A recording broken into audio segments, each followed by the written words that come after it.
If it'll go, there we go. Hello, hello. If you can hear me, do let me know.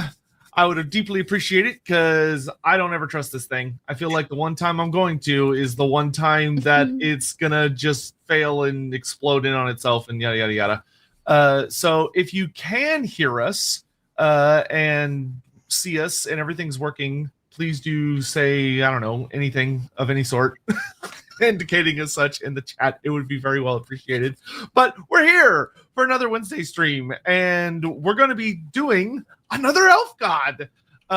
This one is debatably even more difficult than the last one because Elgizor at least had, some sentences and such written about him, whereas today's topic, today's god is significantly more mysterious.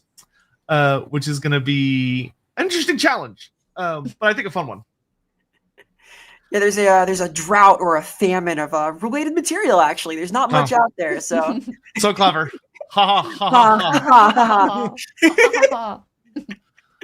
ha. But for those that are new around here for various reasons, because I'm trying to be better about this. Do want to say just thank you for joining us here on the Lorebeards podcast, whether you're watching or listening to it after the fact. I am Loremaster of Sotek, one of the traditional co-hosts that you'll find in the episodes, and I'm joined by two special guests for today. If they want to introduce themselves, why don't we start with the amazing and wonderful Lindsay Law? Hi, I'm the amazing and wonderful Lindsay Law. That you are. Warhammer 4th edition writer and LAWhammer actual play elf, and 1/5. Is there 5 of us? Yeah, 1/4, 1/4 of Rookery Publications. A member of the Elite Four, absolutely. The Elite Four. And we're also joined by Vera. If you want to introduce yourself to anyone that might not know you. Yeah, hi, I'm Vera. I also am a 4th edition writer for Warhammer Fantasy. I work on the Old World RPG. I work on video games and cartoons as a writer. I do lots of stuff. Great and excellent. I'm going to give myself here just a second to. Oh no, he's still not here. I've got food that is showing up literally right. I was hoping it would be here like a few minutes before, but no, it's showing up almost immediately after the show started. It's almost here, so I will step away for a moment once that's close. But we're not quite there yet. But hopefully everyone's been having a good week and enjoying themselves out there. We're almost to the end of September, thankfully. Where I live, summer is officially, finally over.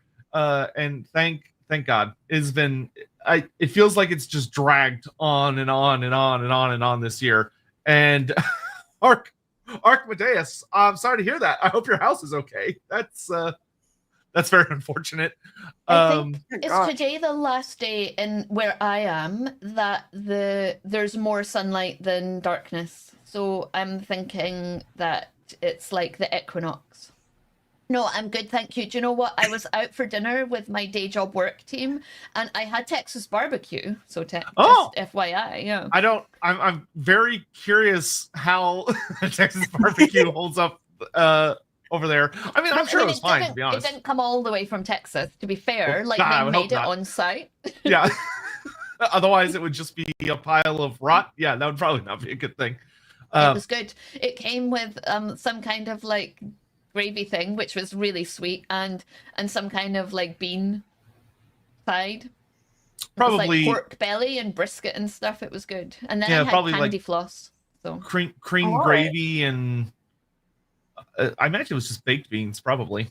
It was like, but not like our baked beans, not like Heinz baked beans. It was like multiple kinds of beans, and they were spicy.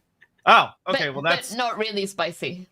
Okay, that's I don't even know what that would be then. If you say beans for barbecue, for us, it's usually just baked beans out of a can. It sounds good though. I'm envious. All I've had today is like 24 chicken nuggets and like a whole sit-down thing of it. It wasn't a cream gravy, to the person in the chat. It was like a rich, dark sort of, or maybe cream gravy is a different thing in America, but here cream gravy would have cream in it. It was just like, anyway, it doesn't really matter. Like, I mean, listen, we will have accomplished our goal if everyone leaves the stream hungry. That should be a core facet of it. But in any event, we'll go ahead and just grab any super chats that came in here early at the beginning, and then we'll check in on how everybody's week went, and then we'll get into intro and stuff as I grab my food. This is not in English, but it is aimed at Vera. It's Italian, right? If only Sage was here. Yeah, I think what he's saying is that there's a character by the name of Galjeet in their D&D campaign that I resemble, which is a bellissima coincidenza. So I'm glad to hear it. Yay! Well, thank you for that, Antonio. I'm glad they figured it out, because I think I recognized a whopping 6 words in that. Maybe. Necromancer Cobalt, good to see you. Can't wait to learn about the lesser, skinnier version of the Great Maw. Or would Estreuth be the god to connect the ogres and the elves diplomatically? I don't think the ogres would like him or her or it at all in the slightest. The ogres would probably very much despise Estreuth, whose name I've also been pronouncing wrong for so long, because for the longest time I kept convincing myself it was Estreuth. But no, it's Estreuth or Estreuth, one of those, which, to be fair, does sound slightly more elven. But I did the same thing. I did the same thing for a year. How are we saying it then? Estreuth. Yeah, sure, that works. To me, it just sounds like an Australian person announcing their surprise. But yeah, I don't think the ogres would want anything to do with this god. Especially, the Great Maw is not a god of... It's a god of hunger due to eternal hunger and gluttony, as opposed to a god of there is nothing. Like famine being everything has been exhausted or ruined or vanished. He's also... Estreuth also being not just a lord of famine, but also of drought as well. It's just the end of resources. He's also the herald. He's literally called the herald of drought and famine. And so you could say he's not actually a god of drought and famine. He heralds it. So you could argue that something comes before drought and famine, maybe feast and flood. That's very true. So you could take a different view. And my... maybe we could talk about how the 5 elven gods that escaped to the mortal realms, how they did that, why they did that, what they might manifest as, and maybe he would manifest as the Great Maw. Very interesting. Controversial, interesting. Let's see. Dumbo, really enjoying the old world RPG. Elgy, oi, oi, oi. Hey, glad to hear it. Wonderful. Good. That's excellent. Okay, why don't y'all take a brief minute, if you'd be so kind, just kind of I don't know if y'all want to talk about your weeks or just engage with the chat for a second. I'm going to go, my food's finally here, so I'm going to go grab it. If y'all would just hold the fort for just a minute, I will be right back. Okay, we haven't had this super chat, have we? I've got the power. Finally caught live after a while. Take my money, we will. Thank you so much. Thanks, much. Well, how was your week, Lindsay? What did you get up to? My week is so busy. It's really a crazy week. I've got work, multiple jobs, work all over the place. I've got people's art shows to go to. I've got aerial classes. I was learning new different climbing techniques, which were great. Yeah, really good fun. But I'm so addicted to aerial. So I did it on Monday, and since then I've been I really want to try out that climb, but not many places you go just have ropes you can start climbing up. So sad. Sucks to be me. More places should though, just I know, right? Spots. Yeah. I do have a rope in my garden on the old swing set, but it's not quite long enough to actually use to practice. How about you? Also busy until this morning. Today has been rather relaxed actually, which is nice. But I was doing voice acting Sunday, and then on Monday, I directed voice acting. I've been editing stuff. I've been teaching things. I've been doing meetings and discussions for planning purposes of various projects. But a whole thing. Today was relaxed, though, which is nice. Good. Alrighty. So with that, I'm glad you both had a good week. And Lindsay's right. We need more jungle gyms for adults in random places in the world. Where people can just enjoy themselves. But let's go ahead and I'm going to BS my way through an intro, which is never going to sound as good as if Andy does it, because Andy just has some immaculate superpower for that. But I will do my best here. So, setting the baseline for Estreuth ultimately boils down to, for those that are unaware, the elven gods have been through quite a bit of evolution in Warhammer. All through, if you go back to the earliest days, they did a lot of bouncing back and forth between 40k and fantasy, which is why there are a lot of strong similarities, with 40k very much leading the charge a lot of things, where they established things like the Eldari paths and a lot of these other aspects that kind of started to bleed back into fantasy. But in the later editions of fantasy, notably 7th edition and 8th edition, fantasy really kind of went its own way and started to develop a significantly larger pantheon than the 40k version of the Eldari pantheon. And in 8th edition, it got huge, where we jumped up from, if you go back to like 6th edition, only having a handful of gods, to going up to around 22 when we hit 8th edition, not including the Ancients of the Forest.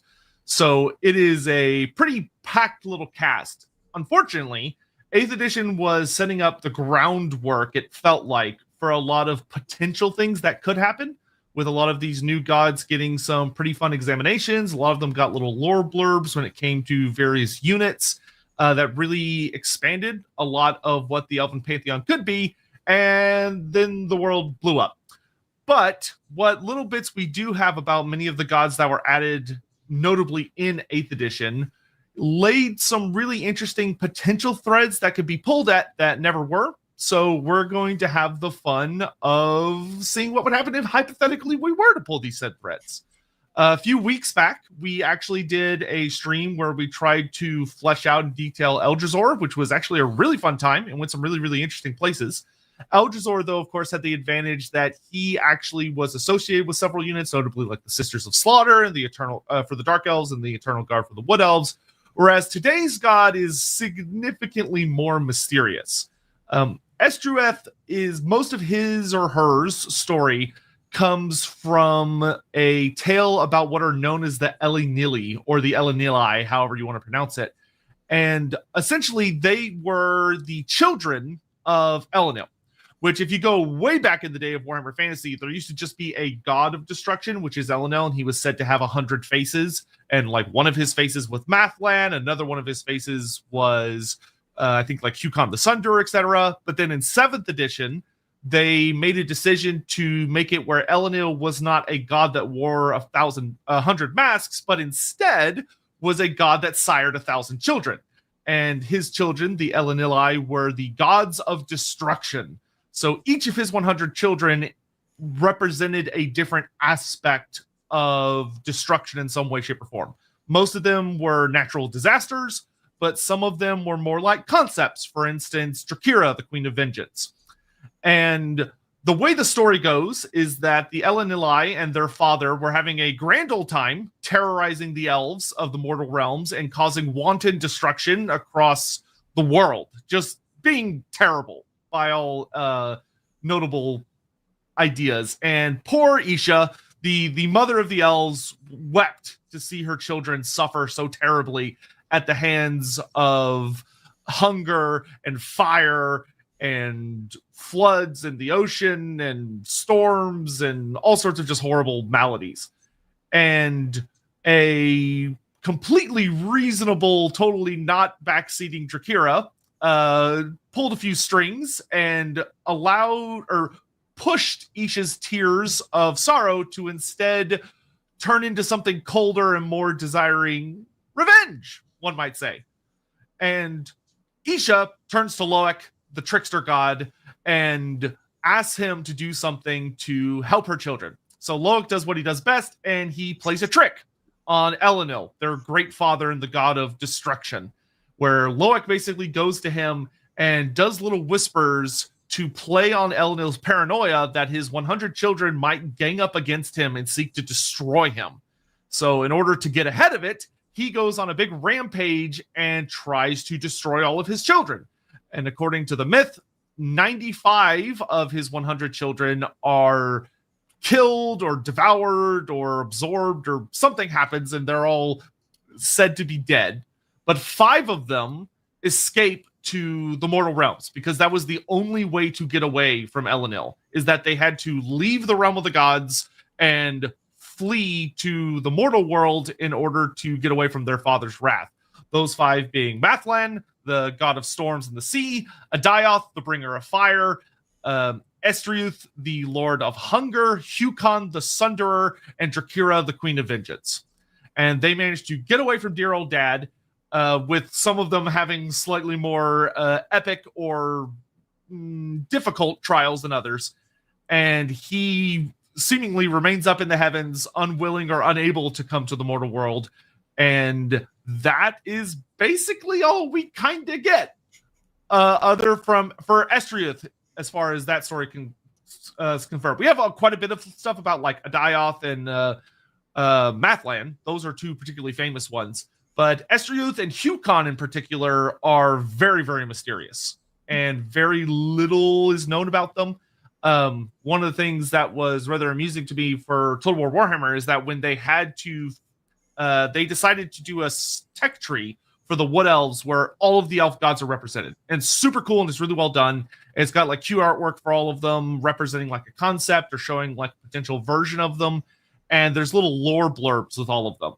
And for Estreuth, the Herald of Famine and Drought, or the Lord of Hunger, they all the lore blurb that they really kind of managed to put for the Wood Elves was that the Wood Elves, or it said something along the lines of, the elves know that just as there is a time for abundance and plenty, there is also times for the opposite. And that's basically all they say. They're like, yeah, it's, I guess, a thing.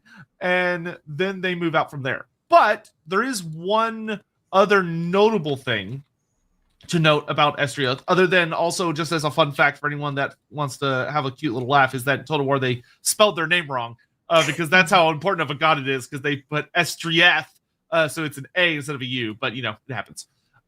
Which is that one of the things that was particularly interesting for Estreuth is that in the 8th edition army books, they brought out these really, really cool big circles that all these beautiful elven runes in them that are called the Pantheonic Mandalas, which basically are a not necessarily super well thought out organization of how the various elven cultures kind of rate the different gods in importance.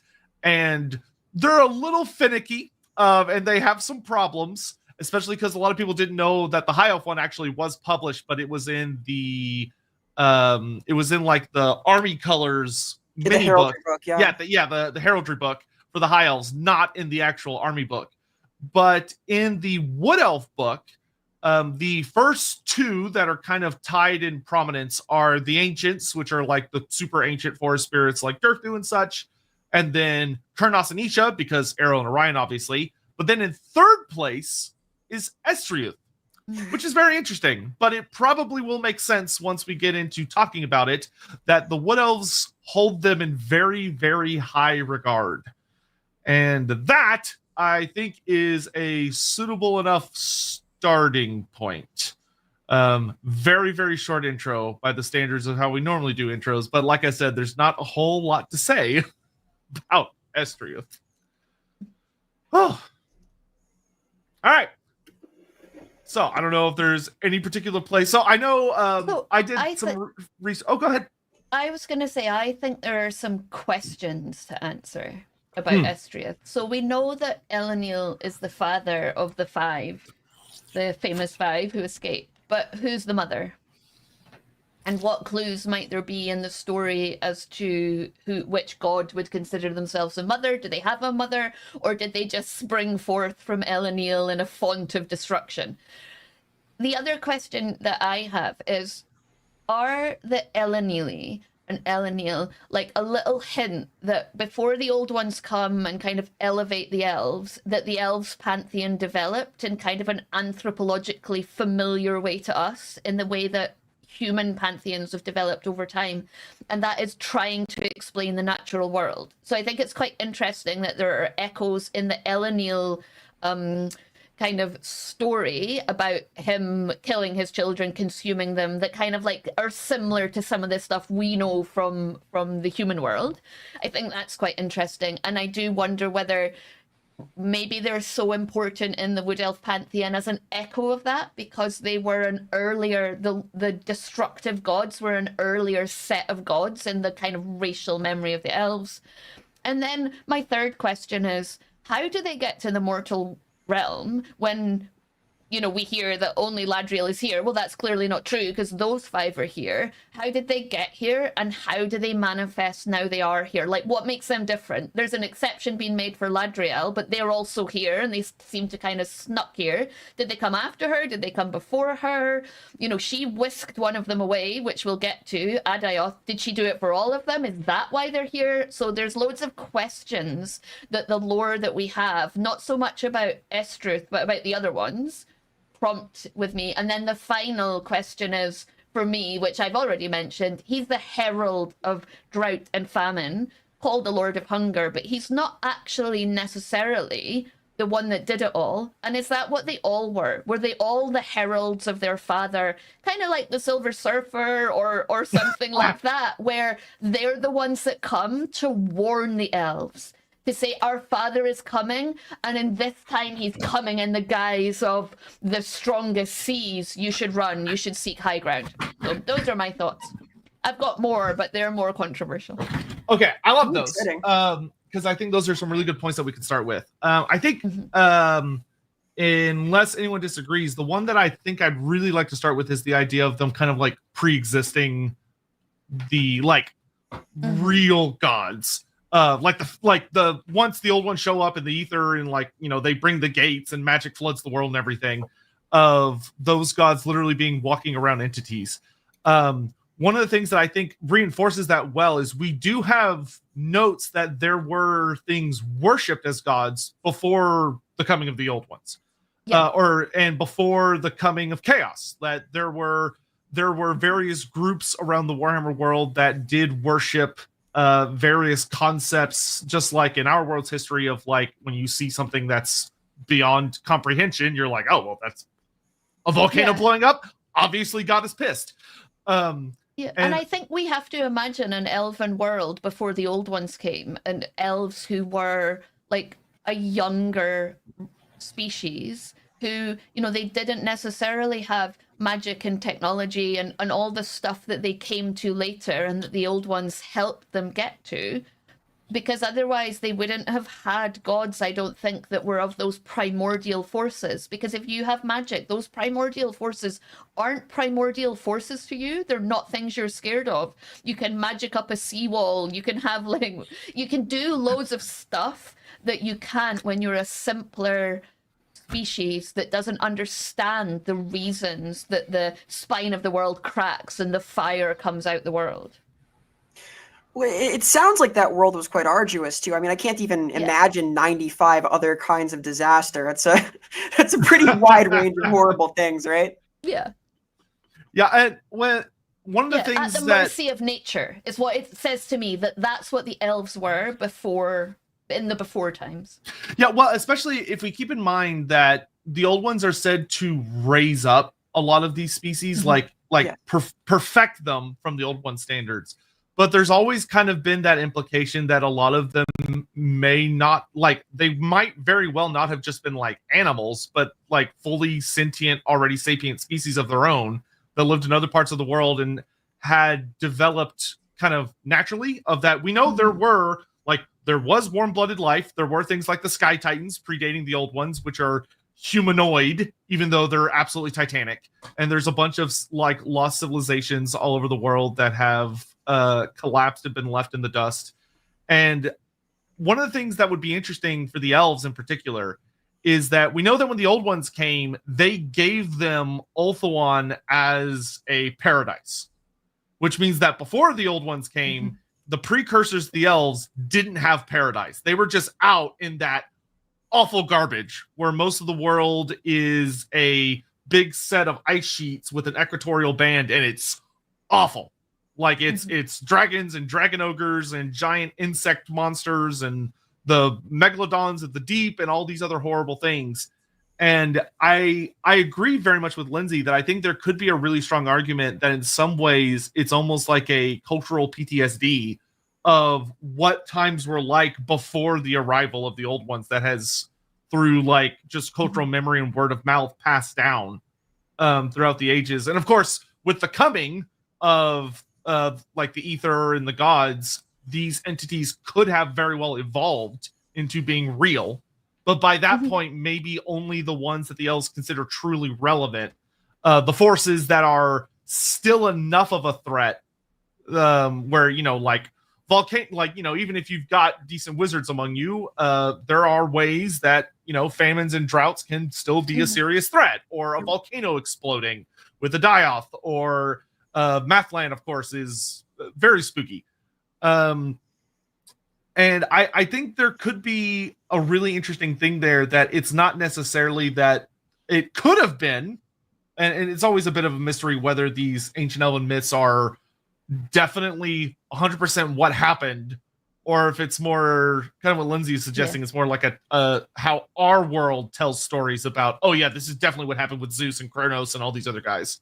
Yeah, and I think there's a story, I think is it the opening of the Tome of Salvation from 2nd edition, which essentially says, yeah, it's both, in a way that humans don't understand. So it's written by a lore master, and he basically says, so did the old ones create the elves and or did the elves, are the elves the children of the gods, or did the elves create the gods?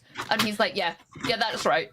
Oh, yeah. Okay, thanks for clearing that up. So there's something weird in that relationship that the elves have with the gods already that means we kind of, you can say they're probably an echo of the before times, but they're also now gods who could have their own avatars, who are gods in the elven pantheon that can interact with Isha, that are, you know, tucked away in the mortal realm. And, you know, Estreuth is too scared to go back because he doesn't want to get, like, hit, boshed on the head.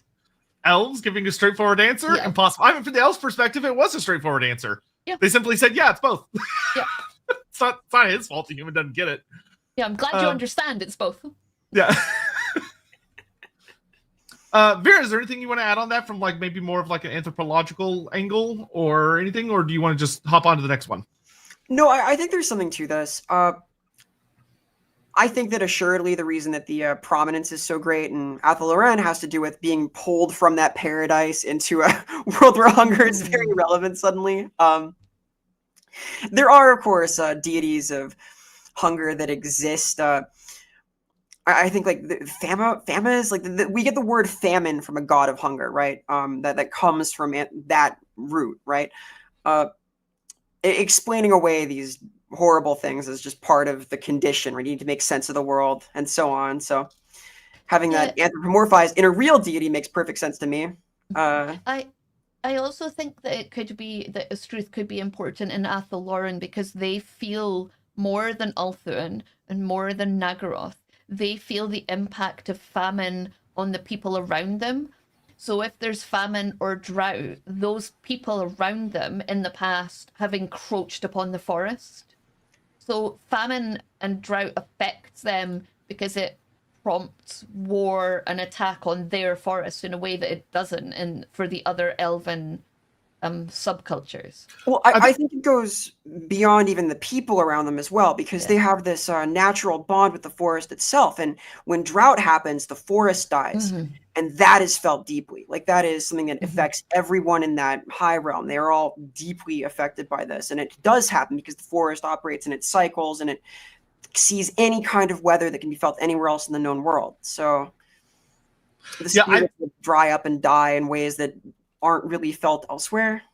I think there's also the argument that for the wood elves, it's really important, as much as drought and famine are terrible in a lot of ways, they are part of the natural cycle. Yep.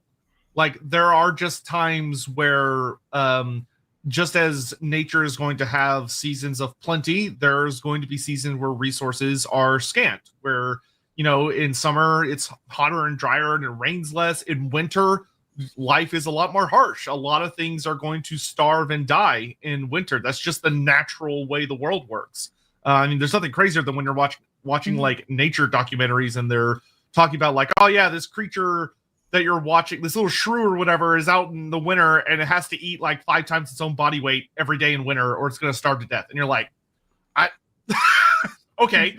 Yeah, and it's not to say that Nagaroth doesn't have hunger, like it's the land of chill, right? But in Nagaroth, the Druchii are much more self-determined. They're much less likely to be like, well, we respect the cycles of nature. They'll be like, hop on the Black Ark and let's go raiding somewhere hotter. Let's go and get some food. Like, it's something about that cycle, that it's a natural cycle. Like, you're right, like even snow is drought in some ways because and vice versa.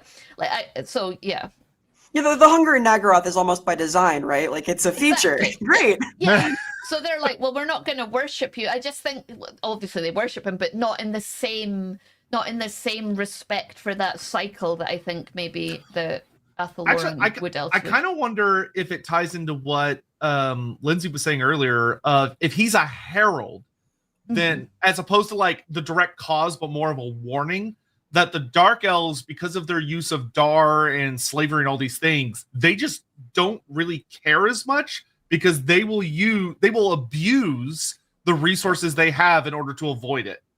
Whereas for the Wood Elves and the High Elves, there might be, the Wood Elves especially, it might be that there's more of a respect that certain things have to happen, that certain cycles have to be acknowledged and allowed to go through, even if it's harsh. Yeah, and I would say, like, if you think about the connection between Nurgle and abundance, you could argue that famine and drought, you know, like if you think about in the real world, like fire can help regenerate a forest, right? If you only ever have abundance, then what you get is potentially a world that gets quite sick, it gets quite ill, like Nurgle creeps in, Solanesh and excess creep in. So perhaps drought and famine are a natural part of the cycle of life, that if you reject them, in the Warhammer world, you get something quite bad because Nurgle creeps in, like disease can run rampant in that time of plenty. I think that's actually a very, very good point.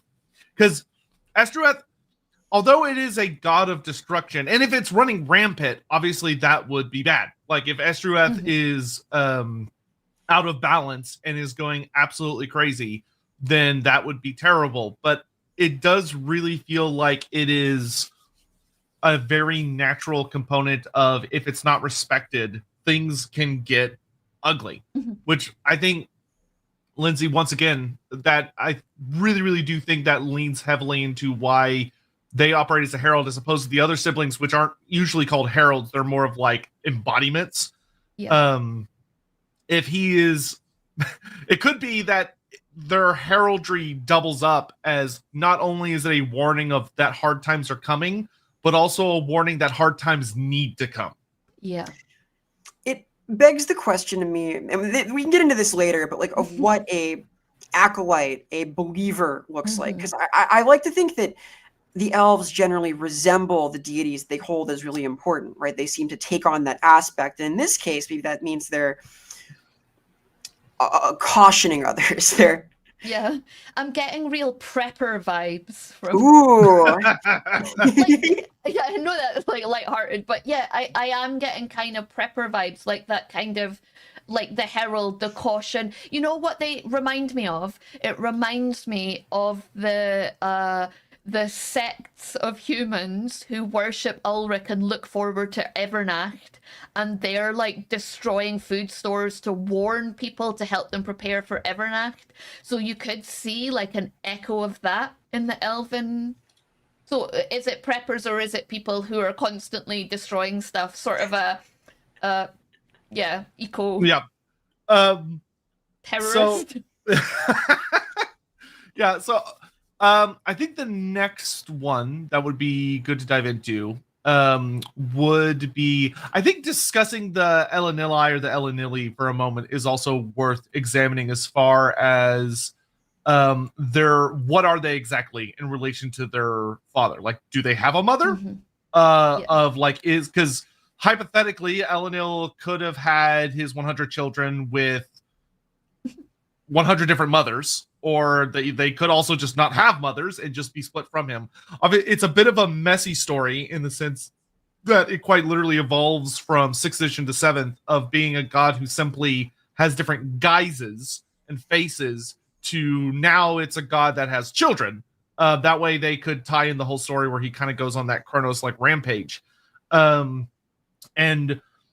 I don't know which one would work better, to be honest. Like, I have a hard time imagining who would be the mother of so many. Because I can't think of someone in the Elven Pantheon that kind of has that natural, like, unless maybe it was the only one I could think of maybe would be Estrith Kial, of that she, like, we know that she has a son, but we don't know who the son of her or the father of her son is. And she is she kind of has that Mother of Monsters vibe in a lot of ways. Because she is absolutely terrifying. If we're gonna see the Elanilli as these manifestations of natural forces, Isha could be an option for the mother because she is this maternal figure, and also it makes her ultimate decision to have them destroyed interesting. Yeah, that would kind of have a fun spin on when you think about how nature works. That a lot of creatures, a lot of animals in the world. One of the things that you see a lot on nature documentaries is that when like a new male moves in to take over like a pride of lions or a group, they will try to like kill all of the children of rival partners. The idea that maybe what set off Elanil's path of destruction was the children of Isha and Kurnos, and seeing them as a threat. Well, I quite like the idea that Isha's the mother and Elanilli, and that because she's fecund, she's the mother goddess, and she's prominent in the story. And I think if you think about Drakira and Drakira's vengeance comes with a cost. Like, Drakira's the one that like turns Isha's grief at what's happening to her elven children, so her other children, into a weapon. But Isha doesn't want the Elanilli to be killed. She just wants them to be stopped. And Drakira, with her shaping of the vengeance, the tears into vengeance, and Loek with his trick, is what makes them killed. And I think that really fits in with the myth of Isha and her tears. She wanted them to be stopped to protect her other children, but in doing so, she actually caused the children of hers that were the children of nature, the natural forces, to be destroyed. And that would fit with the Drakira, you'll get your vengeance, but you'll be changed and it'll come with a cost for you. I really like that. I think that actually works really, really well. Because that also, that really establishes that founding warning myth of Drakira. Because Drakira, like, her motivation in it is genuinely kind of horrible, of that she wants to be recognized as big of a threat as the rest of her siblings. And so she concocts a scheme that kills the vast, 95% of them, which is awful, but she gets her point across. I think the idea that, I like that a lot, because that could also explain why Isha maybe is more hesitant in like future scenarios to turn to war or to turn to violence as a solution. Of that, the one time that she kind of allowed it, like, it got so out of hand, and could also be argued that it threw the world out of balance. That because 95 of the destruction gods are dead, that when chaos comes, the elf gods don't have the power or the numbers needed in order to deal with this threat. Or that, a lot of the chaos ultimately in all four of their guises, they're kind of these cancerous life gods that are kind of like spiral out of control. The idea that I really do believe that a lot of these destruction gods in their ways, kind of how Estreuth is a somewhat decently implied counter to Nurgle, perhaps there were stronger prisons in place or jailers for the rest of the dark gods that were removed. Oh, Vera, you still there? I don't know if she... Our realistic creature realistic creature has frozen.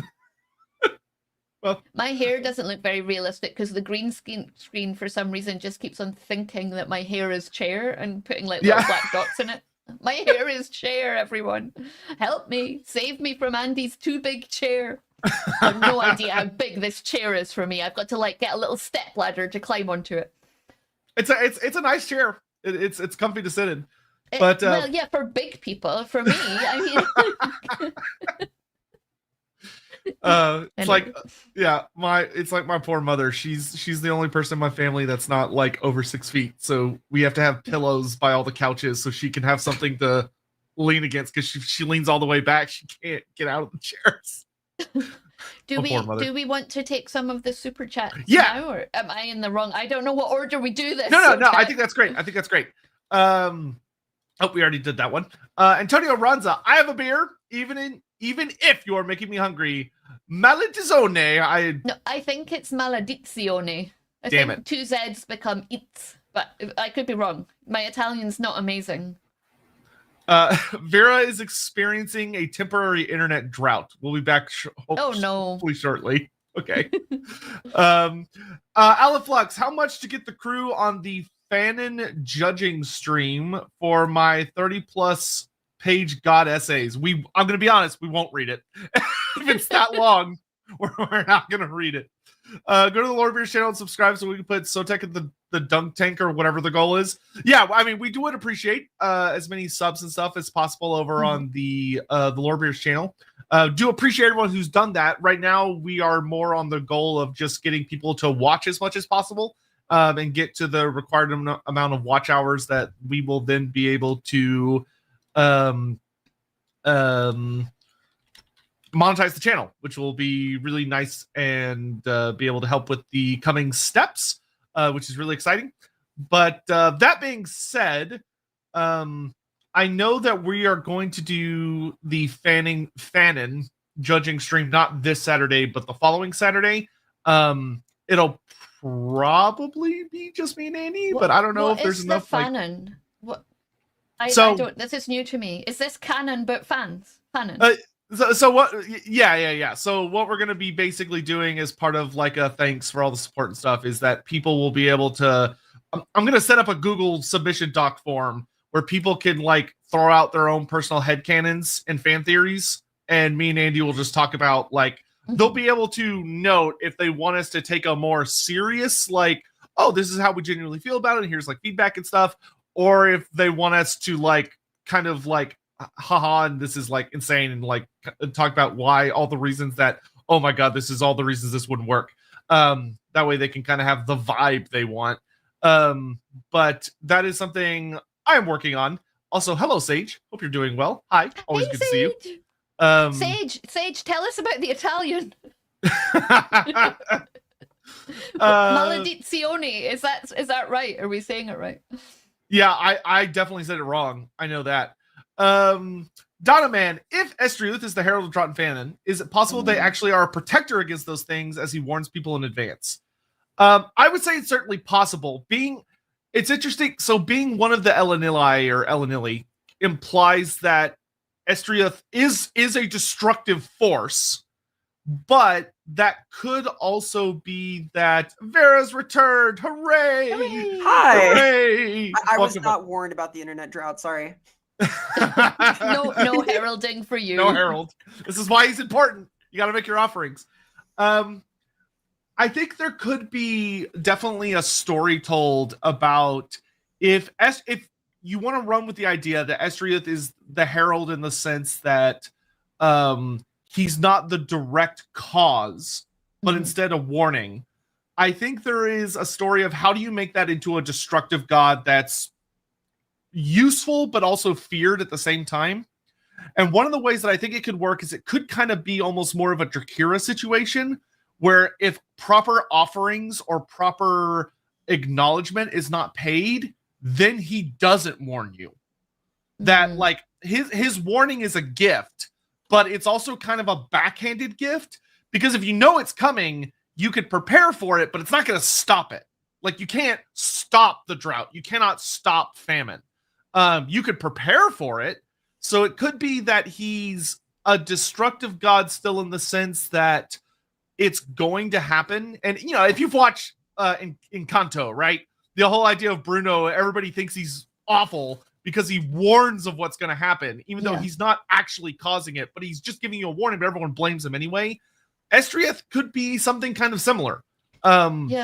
I honestly, I'm just totally getting Prepper vibes. It reminds me of the Joseph in his amazing Technicolor Dreamcoat, which I was in once when I was like 10. The whole dreams that Joseph has that he tells the Pharaoh, and he sees like the thin cows and the fat cows, and as a result they like stock up on the food, and they because they have like 7 years of good crops and then 7 years of bad crops, but because he's been told about that, he's prepared. Pharaoh's prepared, and the rest of the people in the musical are not. I get all my biblical advice from musicals, as we all should. We all should. Yeah, absolutely. Why go to Bible school when you can go to Jesus Christ Superstar? Anyway, sorry, carry on. Oh, yeah, 100%. If I could pull from a different, equally important canon to the Bible, in Pokemon, there's a creature known as Absol, which is the Herald of Disaster. It shows up when bad things are going to happen and no one likes them because they're creepy, but they don't mean any harm. They warn of like earthquakes and other horrible things that are going to happen in advance that are misunderstood. Or like Mothman, the very important American icon. I think also, I do think we keep on coming back to the, like, famines can be caused by things like locusts and plagues of locusts. And I do, like, I keep on coming back to this Estreuth Nurgle connection. Does Estreuth warn against Nurgle? Does he particularly hate Nurgle? Does Nurgle hate Estreuth? Like, is there some level of like particular antithesis that those two have against each other?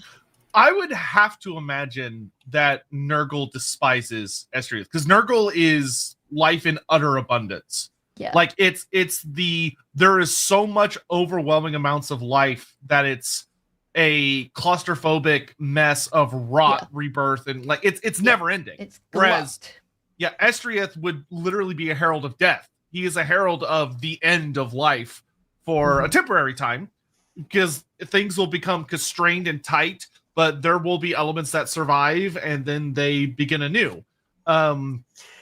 Sure, but Nurgle is also a god of despair, right? And insofar as this sort of famine and drought is part of a renewal, a cycle of renewal, Nurgle is also a god of cycles.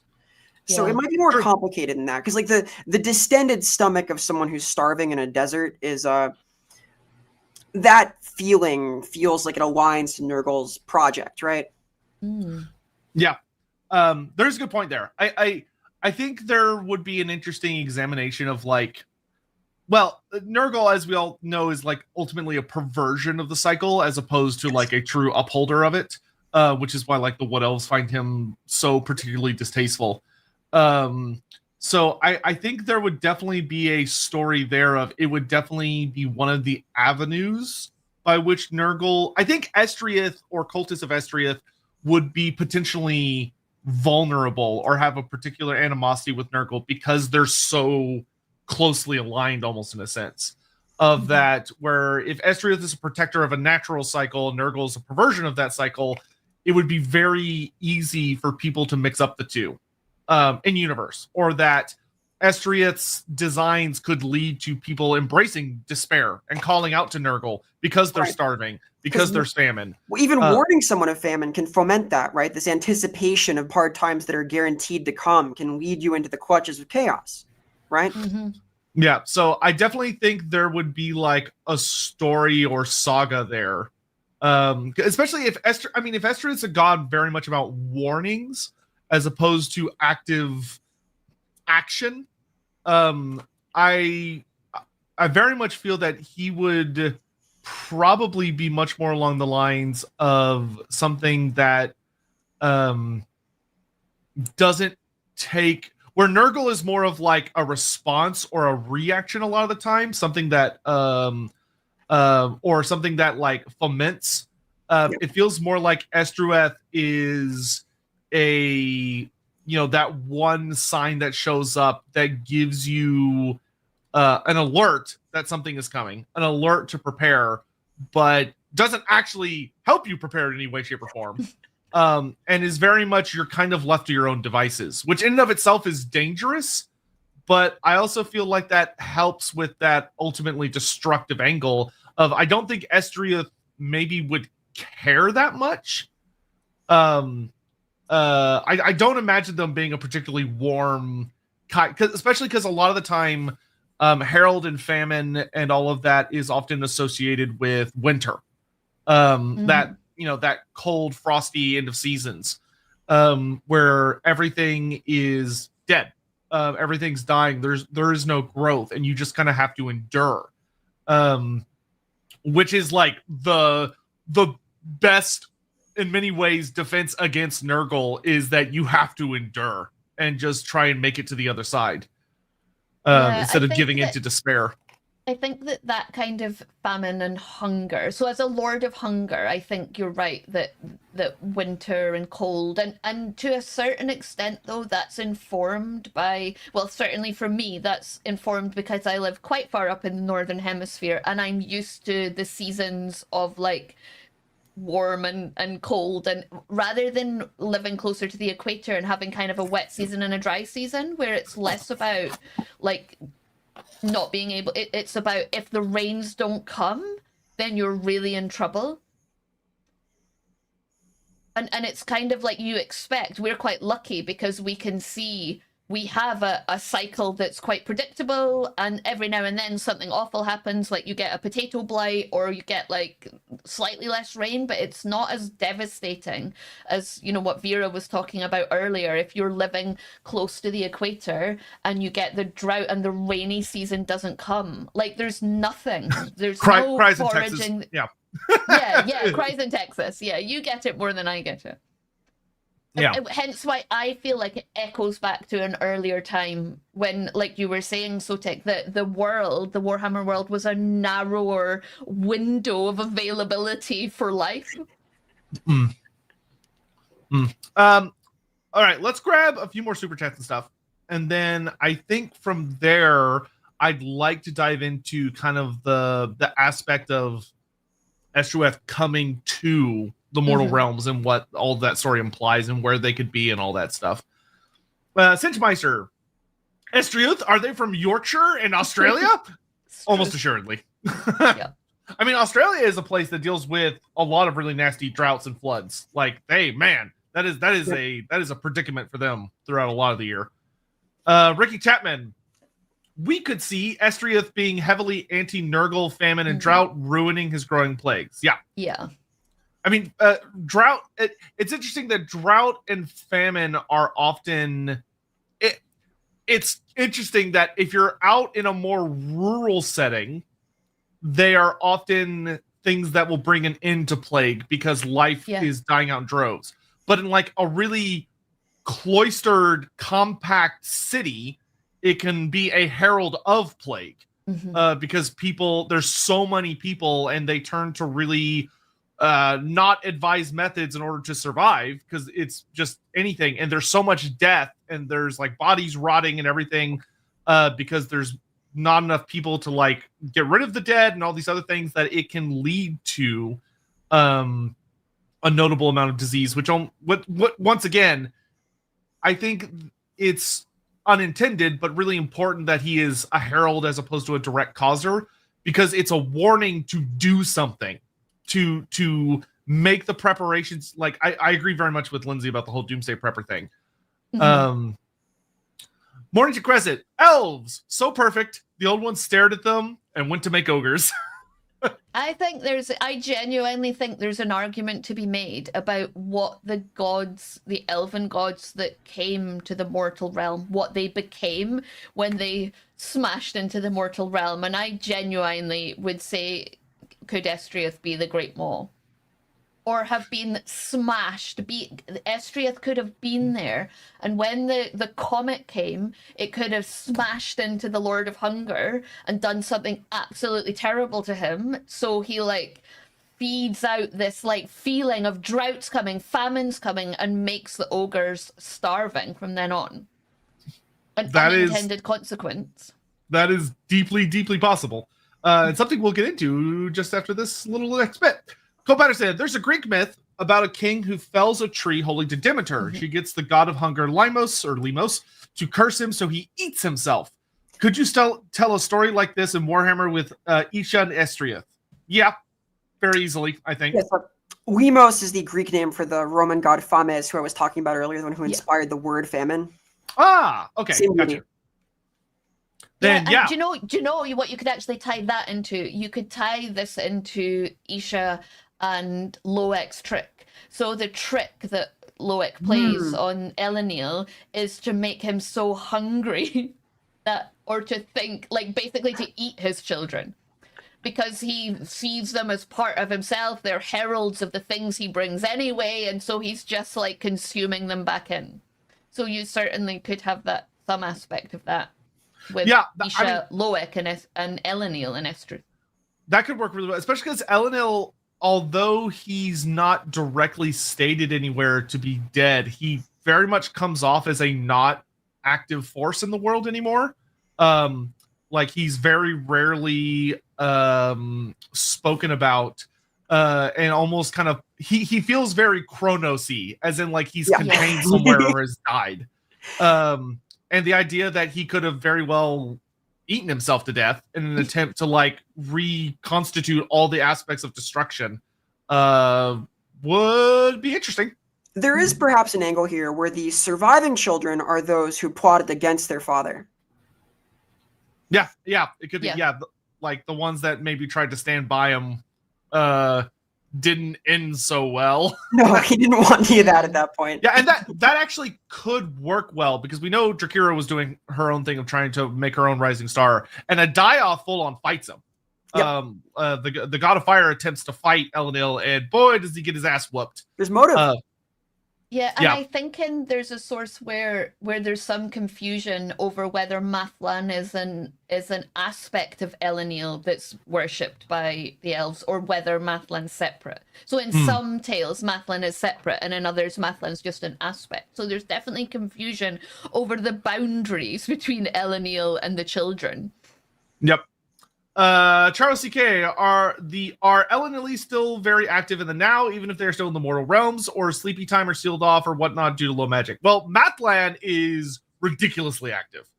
He's a busy boy, and Adayoth is also said to be fairly busy. There's many myths that he's he's beneath the volcanoes, and whenever a volcano erupts, it's him getting angry because he's trying to forge a sword capable of killing his father. And he's a horrible smith.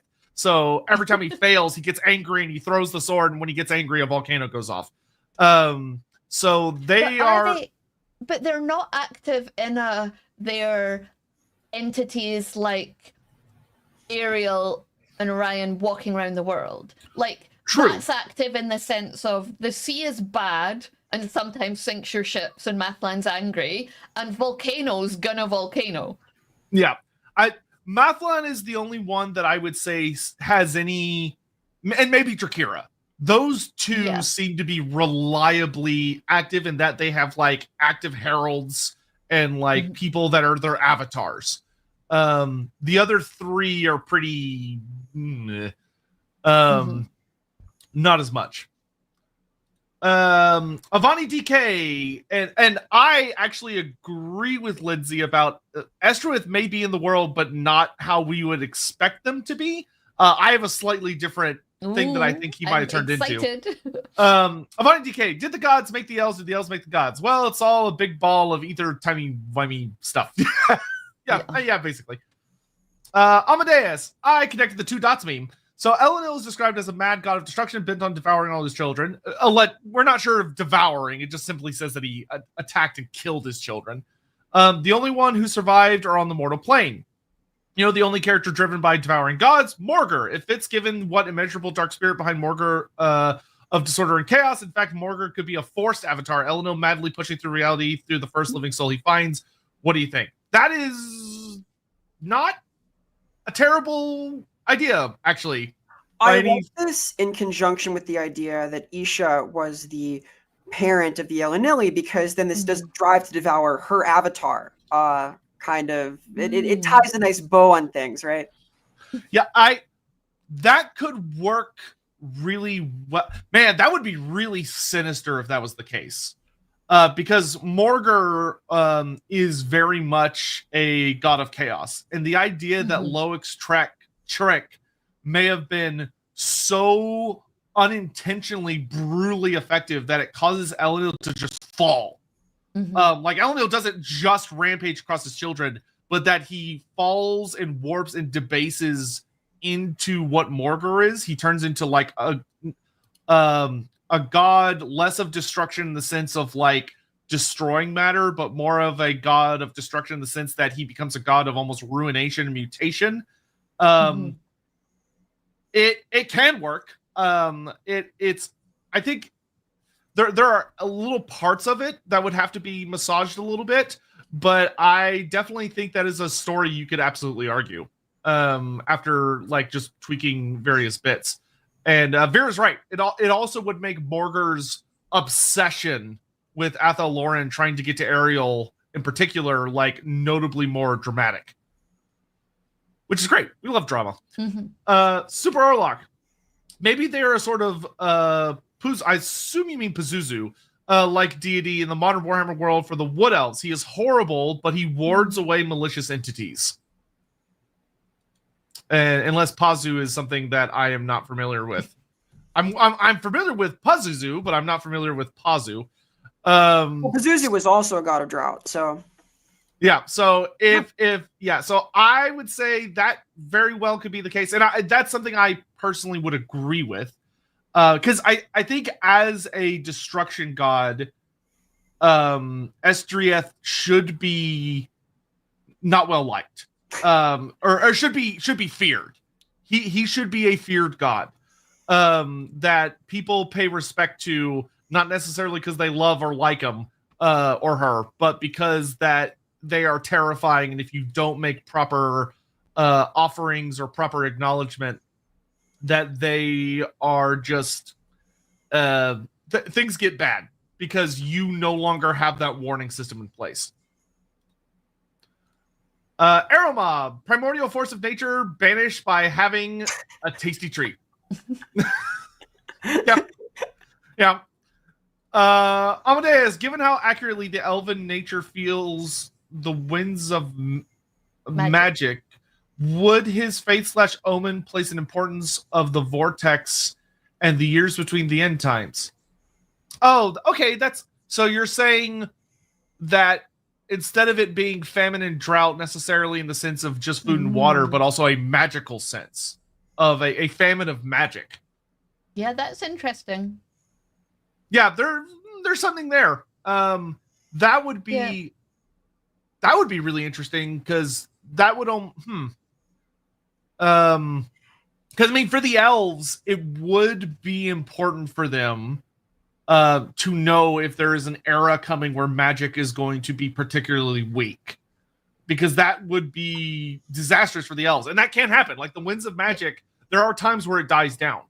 Yeah, although arguably they're in that famine right now, right? Because of the vortex. So yeah, I always like to go and look at the other subcultures too. So we've talked a little bit about the Wood Elves. We haven't talked much about the High Elves, and we haven't really talked about the God, their name just went out of my head, the Druchii.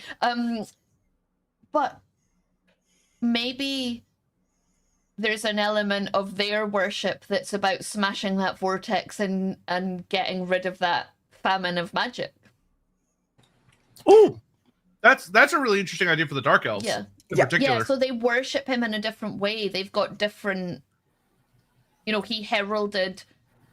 He thought, along with some of the elves that thought it was a bad idea to do the vortex, because he's in the Kithrai, right? So he's in the underworld god. So that could be really interesting. Like the idea that he warned the elves that they shouldn't do this. That they shouldn't do it. That he was a herald of famine. This is going to be a famine. And maybe some people who followed Estreuth were like, no, we have to do it. So we have to starve out the Chaos Gods by having this famine of magic. And some people were like, no, we absolutely shouldn't starve out the Chaos Gods. We're starving ourselves, not them. And so you could have had his followers on both sides of that divide arguing with each other about what the right kind of famine was. Well, I see this dichotomy then between these worshippers who are more militant, perhaps more motivated to end and prevent famine actively, and the sort that wants to endure, like almost the sort of fasting style of follower, that kind of worship, which is more the high elven range, I think. Like I get this image there that your Acer worshiper of Estreuth would see some kind of beauty in perhaps denial, in that kind of pensive acceptance of sometimes having we'll live lacking. aesthetically. Yeah. Just thematically, it feels kind of right, because high elven society, for the most part, does not have a lot of want anymore. It's sort of forgotten these lessons. Yeah. Well, they've stayed in paradise. Yep. Yeah, and it would be interesting if, going back to what your question earlier, Vera, about like what do the followers look like? That the followers do look different in the different subcultures of elves, but specifically in Ulthuan, they look like aesthetic, Yep. like monks, nuns type people who do cut themselves off from that paradise and allow themselves to be almost starved of. Yeah, the idea of different things, like trying to attain a form of like enlightenment, following his path, and just not eating or drinking for months or years. Because arguably, some followers of Loak are kind of mendicant. They sort of get by as entertainers, and they beg guest right and things. We've seen this like Belgeddon and so on in some of the books, but they're not denying themselves, right? Yeah. They don't think that that's a virtue. That's like what they're having to do, but they're not like, we're doing this to spiritually better ourselves. Yeah, one of the things that I think could lean really well into the idea, especially if there being this really, I think that would actually be a really unique story, especially around the Sundering of that it started back with the Vortex, where Estreuth maybe simply made a proclamation. Like simply declare that this would portend a famine of sorts, but he doesn't give judgment. He warns, but he doesn't say like in the sense that, oh, you should not let the vortex happen, or you should. He just simply gave a warning, and that's it. Yeah. And there's this falling out of what did he mean by that? Is he saying we shouldn't do it or that we should do it? And then they split, with some of them becoming more of the high elf side of things and one of them becoming more the dark elf side. And of course, the Wood Elves thinking they're all ridiculous. But, and that allows for like this really unique, almost secret war that was between a cult that comes to blows during the Sundering, which would have been a fairly unique storyline. And that he's survived, but like in a place like Ulthuan, he would be pretty rarely worshipped. And the people that do worship him would probably be seen as really weird. People that are like just cutting themselves off, especially for elves, like the idea of cutting yourself off from a lot of indulgence in sensory pleasures would probably be seen pretty weird. I also really like the idea, right, that there's a worse famine of, say, magic to come. So we've got the vortex, and we know that's not the case, but they don't know that. It could be. And so you have a sect of elves who don't use magic for all the things elves do. They don't use it for building. They don't use it for so many different things. They're like the Amish of the elves. Like they don't use the modern magical technology. It reminds me of that character Sage played in that one episode. Yeah, where the elf was like, "Nope, I don't have any internal magic. I don't use it." The gnome's like, "What's magic. wrong And with she you?" was like issuing magic for a different reason, because she thought it was like spiritually bad for you. But in this case, it's because they think one day they won't be able to use magic, and they need to be ready for that time. So they make their weapons, they make their food, they build their buildings. Like they don't live like other elves. That's really interesting. And that would definitely differentiate their worshippers of Estreuth from other followers on Path. Yeah, and this I think could be really good for the Druki as well, because it would almost allow them to have what, from our perspective, would almost be seen as a more heroic lens, where they believe that their job is to prevent famine and drought. Yeah, so I think the Druki maybe do this all the time. So the Druki would turn their noses up at the high elves who worship Estreuth and like go out of their way to be like, well, I'm not gonna like use magic to do that, and I'm not gonna use it to do this, because the dark elves are like, you're kind of missing the point. Like you have it, so use it. we're in the land of chill and we don't have it, so we can't use it, so we're living his truth all the time, man. Yeah, there's this like indignity to you to pretend to be hungry. What are you doing? Yeah. Like, oh my god, such typical Azur. Like, they don't even have hunger, so they're just pretending. They're so like luxurious in their hunger. Yeah, I imagine that would work so well, because that would be, for a lot of us, that would be that same frustration of when like there's someone that has access to like the best medical care in the world. They're like, nah, I'm gonna eat fruit and that'll cure my cancer. And it's like, what are you doing? Like, or like people who are like, you know, I'm gonna live like they did in, I don't know, let's say Roman times, because that's a more authentic way of living. And we're like, you know, when you went to like a swimming pool in Roman times, you ran the risk of catching like 50 million diseases, and like they didn't know about refrigeration. Like, modern conveniences are good for some things. Yep. Elemental Exposure says, would Estreuth be the god that brought us nasty diet food that people buy but can't actually eat? No, I think he would warn you against it, as opposed to giving it to you. Yeah. He'd be at the grocery aisle saying, you don't want to buy that. You're not going to eat it. Don't waste your money. Biofoot. When do we get around to the elven god of the ICP? Where do the elves get Fago? I don't know what either of those is. I'm so bad with acronyms. That is the Insane Clown Posse.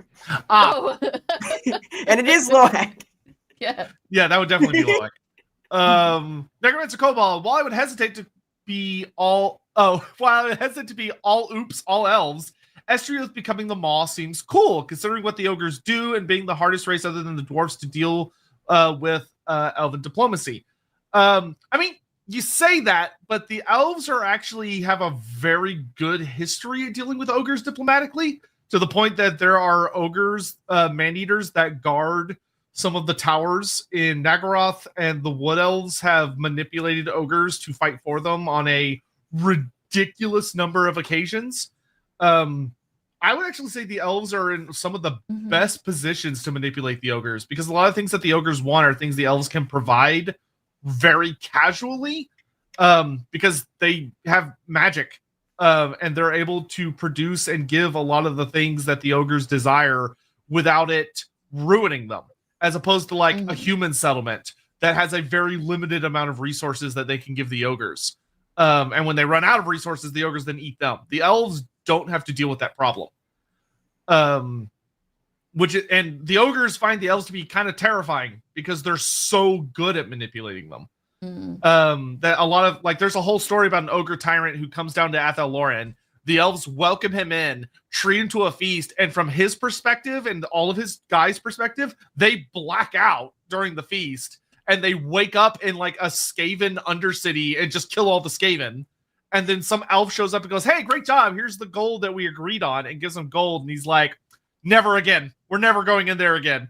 Because he got like they like. So maybe, sorry, on you go. Oh, I was gonna say that they put like a date rape drug in his food to like get him to agree to a contract without him remembering it. Well, but maybe that's when you would bring out your worshippers, your followers of Estrith, because you need somebody who understands hunger. Like, if you're gonna deal with the ogres, you know, to do diplomacy, you kind of need to have some sort of understanding of what the other side want and how they feel. So maybe that's why they're good at it, because they have a bunch of people who really deeply understand the true hunger at the heart of an ogre's stomach. Well, and maybe if you approach them in a time of hunger, the guy who said never again might be persuaded to once more. Very true. Yeah. Very true. So I think this is okay, we got one more, so we can grab that real fast. Spinning off Amadeus's idea, could Estreuth be the one who gave Morathi her visions? Well, I think we've laid in the idea that Estreuth is a god of prophecy, right? A predictor of sorts, within even a limited range. Yes. Someone who sees what is to come. Yeah, or someone else tells him and he heralds. To me, a herald is someone who announces things on behalf of someone else. Yeah. So I think it's not so much that Estreuth gave Morathi her visions. It would be that someone else sees the future, and Estreuth, when it's in his domain, announces it.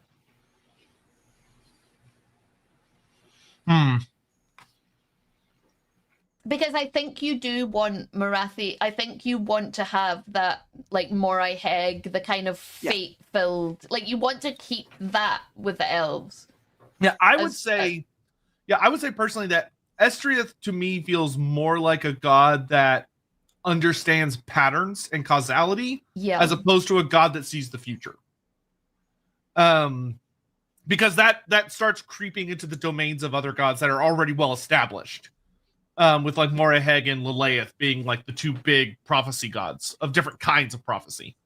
So then, with the prediction for the vortex, it would properly be a analysis. It would be a counterpoint to this trajectory rather than a seeing of what's to come. I would agree with that. And that also, in some ways, makes Estreuth like not that almost in some ways makes him sort of an almost more reliable source of that he's not dealing with like the manifold paths of prophecies that can be misinterpreted and changed and altered very easily by all sorts of different sources. You're dealing with Tzeentch and everything. If he's dealing with a very material sense of understanding causality and seeing what's coming based on information, like, you know, he's a god doing very careful arithmetic, so to speak. That would make it where he's maybe seen more accurately as a herald, because what he's saying to come is, once again, something you can't stop. It's not like it's a prophecy that can be altered or evaded. It's something that the moment he announces it, it's going to happen. All you can do is prepare. You can't avoid it. You can't stop it. You just have to try and endure it in whatever way that's going to look like, which he... And if we're going with, like, Isha being the mum and the Elanilli being the dad, it's like the goddess of nature. He understands nature, plus the god of destruction. Like, he just understands the world. I feel almost like there's this sort of civic angle to this, where these problems are most pronounced when a lot of elves are in one place. And the elves don't really have any deities that relate to, like, the concept of civilization. There's the gods of learning, of course, and gods of, like, revelry and all of these things that come with civilization. But, like, this idea of, like, a organized prediction about the structure of hunger and thirst is... There's almost, like, this urban planning element. Well, I mean, ultimately boiling down is a god of warnings, a god that, like, if the elves have functionally notable points in their history where almost, you know, they were a global power. They took significant amounts of the world and they changed the world irrevocably. And their meddling, to put it very simple, is in very many ways like an echo of the old ones, who were also very big meddlers. And when you meddle to that extent, when you're basically a colonizer, you're going to fuck things up. You're going to cause severe disasters and horrific amounts of destruction unintentionally. And I think in many ways it could be argued that I agree with Vera that Estreuth would be the god that sees what the elves are doing, how they're planning things, how they're enacting things, how they're building their cities, developing their resources, making their gardens, their fields, and all these things. And when mistakes are made, the warning comes. Of course, I think, once again, kind of dialing into that fear factor of Estreuth, is that he wouldn't warn you far in advance to where you could, like, oh, well, let's make changes. He would only warn you when it's too late. Yeah, like a herald. It's coming. It's coming tomorrow. Yeah, and then you have to basically survive, and then you can attempt to pivot. But I think I could definitely see there being, like, tales, especially during the colonial days of the Elven Empire after the Vortex, where they have tales of when they tried to do things a certain way, and then the Herald of Estreuth, or one of his divine servants, or a priest of his, or something, makes a declaration that the city is going to fall to famine. or the city is going to fall to drought. And all they could do is either try and endure and survive, or they can starve to death. And that there's these tales of like attempted colonies that just failed because they didn't plan properly. And then that went into, there's always that thing of like, why didn't the elves in the thousands of years that they had the option to colonize Nagaroth? Why did they wait, until like the Sundering and stuff? And it could be that they did try and it just failed. Awfully. It's hard there. Yeah. Yeah, it's cold there. Yeah, and it sucks. And I think the idea that there's a story with Estreuth, every time they make these big mistakes, he shows up and heralds their disaster, and basically tells them that they failed, that the thing that the elves are supposed to do is learn from it. But it always comes at the cost of life. All of their rules, their laws about what to do and not do are written in the blood that Estreuth uses as his ink. Yeah, I do think, just thinking about Nagaroth and thinking about how Antarctica is like the biggest desert technically in the world, it is, right? Like, I do think that in Nagaroth they live, like, Estrith doesn't need to come and like herald the drought and the famine, because it's just such a fact of their life, the way they live. They're sailing off, and he's just standing on the shores of Nagaroth, like, no. There's one of Snake ringing a bell all day. Yeah. Yeah. He finally got tired and left. So one of the things that we haven't discussed yet, but I think that we've been kind of hovering around a bit, is Estreuth leaving the Divine Realms and coming to the Mortal Realms. So for those unaware, there's this notable aspect that the vast majority of the gods of the Warhammer world live within the Ether, or the Divine Realms of the gods, the Realm of Chaos, yada, yada, yada. But there are several exceptions. And the reason they are rarely come to the mortal realm is a matter of debate. But one of the big things is that Ashurin, the Emperor of the Heavens, the divine creator who is said to be the king of the gods, at least according to the elves, but there's, shall we say, suspicious lines that suggest he might have even greater influence, basically decreed that the gods were no longer to go to the mortal realms. That they used to quite a bit. And then he basically makes a big decree saying they're no longer allowed to do that. And several gods are implied to disobey this, but among the elven gods, they seem to almost entirely follow the rules. Though Ladriel, the Lady of Mist, is given this very unique exception where she's able to go to and from the Divine Realm to the Mortal Realm and back as she pleases. The reason why is not explained in the core text, because unfortunately there was supposed to be an expanded text we were supposed to get explaining why. That was really cool, and it didn't get released. Basically being that she's his wife. But the 5 Elanilli gods fled to the mortal realm to escape from their father's wrath. And Adioth actually not doing so willingly. He tried to fight his dad, and then I think it was either Ladriel or Ladriel. Ladriel saves him. And I think that's significant because Ladriel's the one that's allowed. So it doesn't say that she whisks off the others, but you could certainly say if she's the one that's allowed and she was able to do it to Adioth, then did she do it for the other 4 too? Did she open the door? Yeah, I mean, that could very well be the case of that. Maybe because if all of them had been destroyed, it could have been that the elves would be without some without Mathland. Oh my gosh, the elves would be in a really, really bad place if they did not have a god that they can at least acquiesce to try and protect them at sea. And it could be that Ladriel saw the writing on the wall of that if all of the destruction gods perish, there is a horrible consequence, and she saves all of them that she can, and unfortunately that's only 5 of them.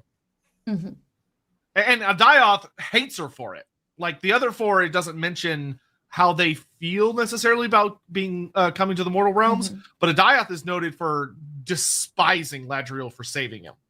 Yeah, and we kind of have to talk about, if we're going to potentially think about Estreuth as a Great Maw, we kind of have to talk about Anath as Firemouth, right? Yeah, that's very true. So coming to the mortal realms, gods could take a lot of different forms. Sometimes they become they evolve as an entity, because when a god comes to the mortal realms, they kind of have to, in some ways, obey the laws of the mortal realms. So in many ways, they have to change in order to fit within a certain paradigm, because the laws of reality literally press down onto them. So there's the argument made of, like, what form do they take? Like, there is a great debate among scholars within the setting if the great King Triton, this big titanic merman that's so big that he can punch black arts, is just a herald or son of Mathland, or maybe he just is Mathland, and that is like a matter of debate among some.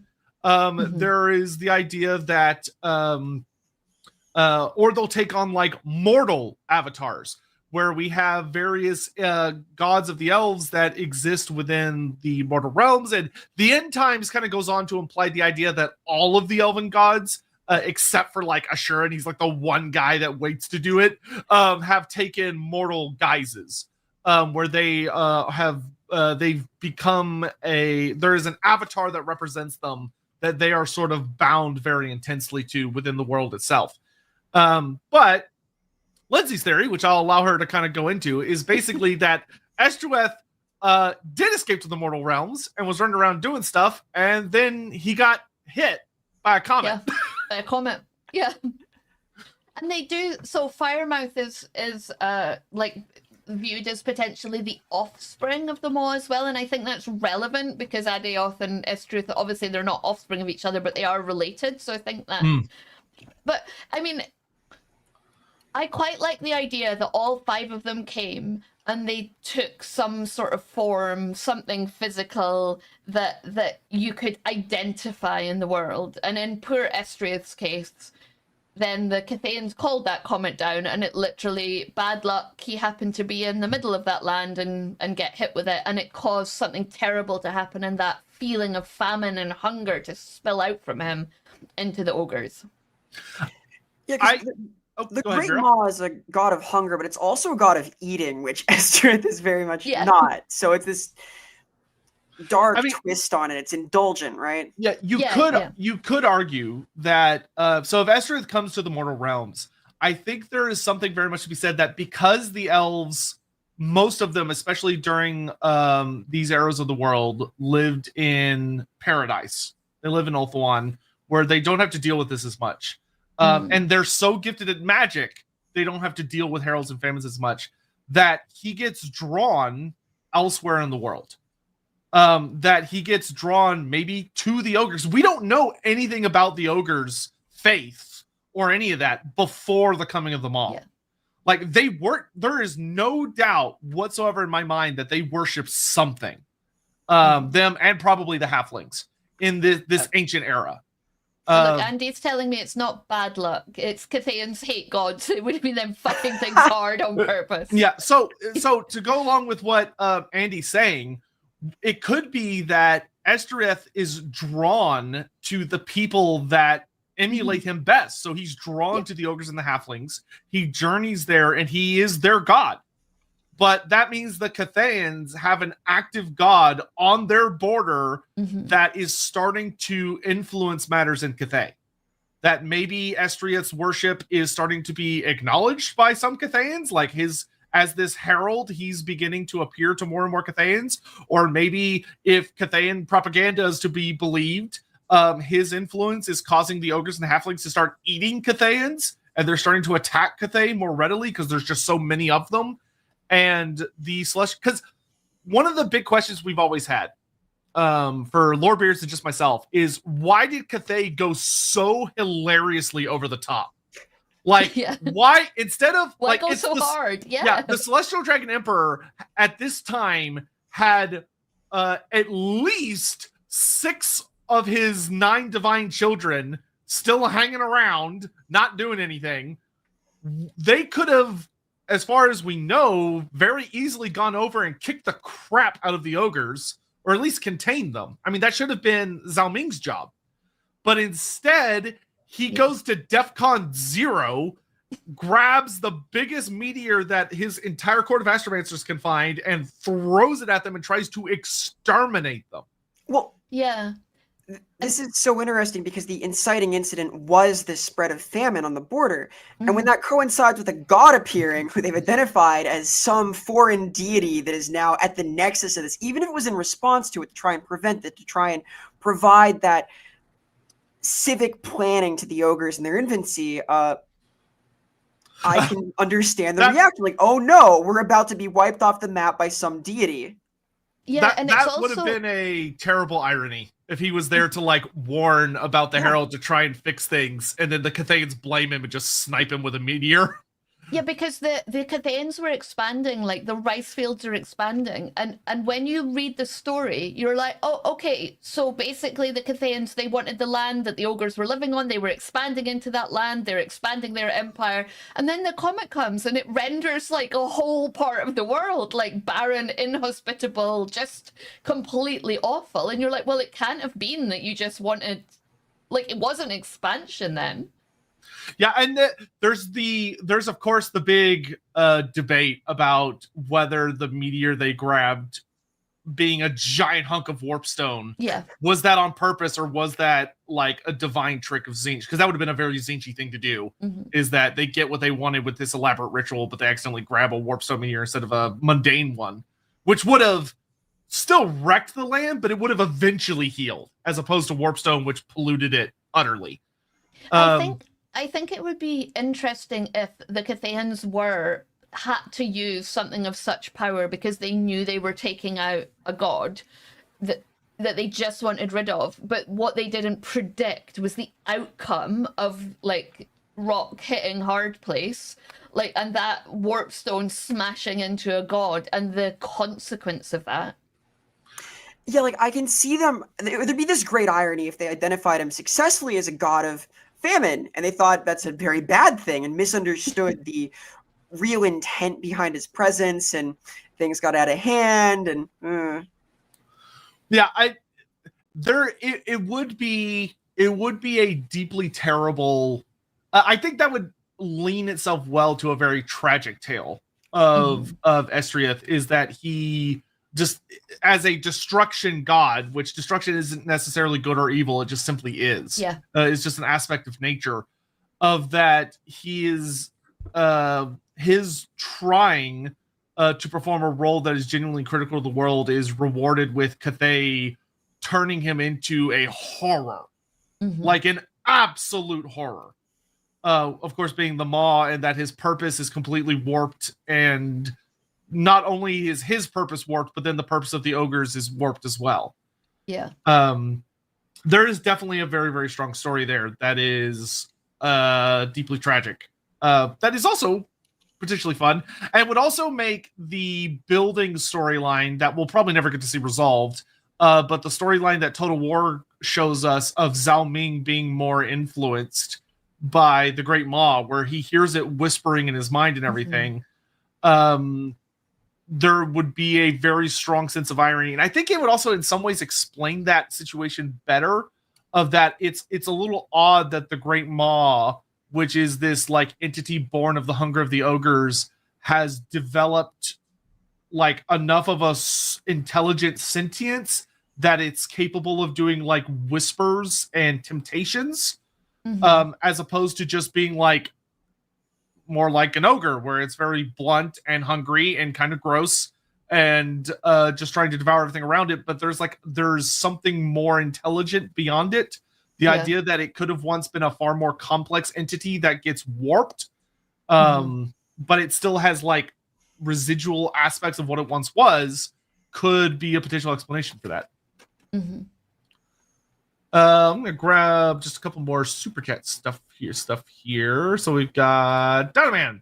On a serious note, I love the idea of this god who doesn't cause disaster. He's just the ominous presence who appears as an omen of doom. On a silly note, they're basically god of yo, shit's about to go down. Hold on to your butts. Which is an important role, unappreciated but important. Amadeus, if not the Great Maw, how about the presence below Kislev who called the Gospodar?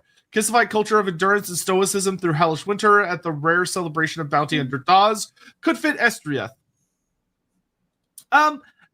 It's possible. The ancient widow or Mother Kislev, if trying to tie that as a link to Estreuth is not impossible, but it is difficult. One of the things that's kind of interesting to me for Estreuth is that there are a lot of winter gods in the Warhammer fantasy world, but the elves do not seem to have a god that directly corresponds to winter. They don't have necessarily like a direct one-to-one for what appears to be like Ulrich, for instance, or Mother Kislev and all these things. And it could very well be that just in the time that we're dealing with the elves, Ulthuan doesn't really seem to have very strong winters. It seems as an island nation, the ocean kind of protects it from a lot of that. But one of the things that could be interesting is if Estreuth is being a herald of famine and drought and things that something winter's often associated with, if he was also a winter god or was the winter god of the elves, that could potentially lead to some ideas for, especially for people that follow the idea that there's no such thing as, like elven gods, there's just gods. The idea of like your Ulrich could be Estreuth in a different form. I think that if you did believe that, then I get the connection because of the culture of endurance and stoicism. But I think the genderedness of the ancient widow, would suggest that it would be a god that we would know as more of a feminine god. Right. Yeah. Yeah. Estreuth, I don't think Estreuth is ever gendered specifically. I think it's always like, no, they do say he. And they call him the Lord of Hunger. So Estreuth is specifically called out as being male. Yeah. So I would personally say I don't think it's likely that he has any connection to Mother Kislev or the Ancient Widow, because the whatever the great power is that is in Kislev is definitely feminine. It is so. It is so feminine it hurts. Well, and if we are thinking that these great powers, like you say, there's no elf gods, they're just gods, and we know that there's 6 of them, the 5 that came in Ladriel, then basically what is it? You're going to go with Drakira or Ladriel. Yeah. That being said, I do have my own very heretical idea about Estreuth, which I saw someone in the chat already brought up. But so my idea, I think that Lindsay's onto something in that Estreuth is not really ever mentioned as being particularly active. He's worshipped by various elves. The Wood Elves seem to hold him in high regard as part of like the natural cycle of the Great Weave, where there's times of plenty, time of famine, times of summer, times of winter, all that stuff. But I think that there's a very strong argument to be made that he is corrupt or has been corrupted. But rather than going the angle of the Great Maw, my attention turns to a character that people in the chat may be familiar with, but there is a entity that is given to the Beastmen, but he's not a Beastman, to put it very bluntly. He's something other, which is a horrifying entity by the name of Mollik Slugtongue. Yo, he sounds awful. Yeah, and Mollik Slugtongue, his title is that he is the Famine Fiend. And the thing that's important about him is that he is a bringer of famine. And he's a horrifying creature, but he definitely comes off as being at least a demigod, if not more of a god, of that he is a bizarre entity that he doesn't have a flesh head. He has a bovine skull for a head because all of the flesh of his head, I guess, has been eaten off. He has no eyes or anything. He has no brain or anything that should allow him to be alive, but he is, and he talks and everything. He's got this staff, and he's this creature of famine and winter, to the point where it's noted that everywhere he goes, there is everything around him is extremely cold. There are icicles hanging from his robes and his body, and he's got flesh on the rest of his body, just not his head. But his body is covered in like sores and lesions from like a lack of sustenance. And there's constantly bugs like centipedes and slugs and all these horrible little creatures or insect critters that are falling out of his body. And he just wanders around, and he arrives and famine follows him. So he is quite literally a herald of that. He shows up speaking, and he's a wielder of the lore of the wilds and the lore of death, and he brings death in the sense of, or destruction in the way of famine. But he has become a chaotic entity where that he is followed around by herds of beastmen who feed on the rot that he causes. Because wherever he goes, everything, like, it talks about, like, he chortles and laughs, and streams of water, like, dry up and turn to, like, thick bile, and there's all the crops rot and turn into black sludge, and people start to go hungry. And now, the thing that's a corrupt element of him, which kind of ties back to our much earlier discussion about an hour ago about Nurgle and such, is that pestilence follows in his wake, even though he doesn't cause it. He doesn't actively cause pestilence. He has no rules about pestilence. He doesn't like use the lore of Nurgle or anything. He doesn't have poison attack. Like, there's nothing pestilential about him. But chaos, Big C chaos, follows where he goes, and to the point that he has become an agent of it, even though I very much get the feeling it wasn't his original intent.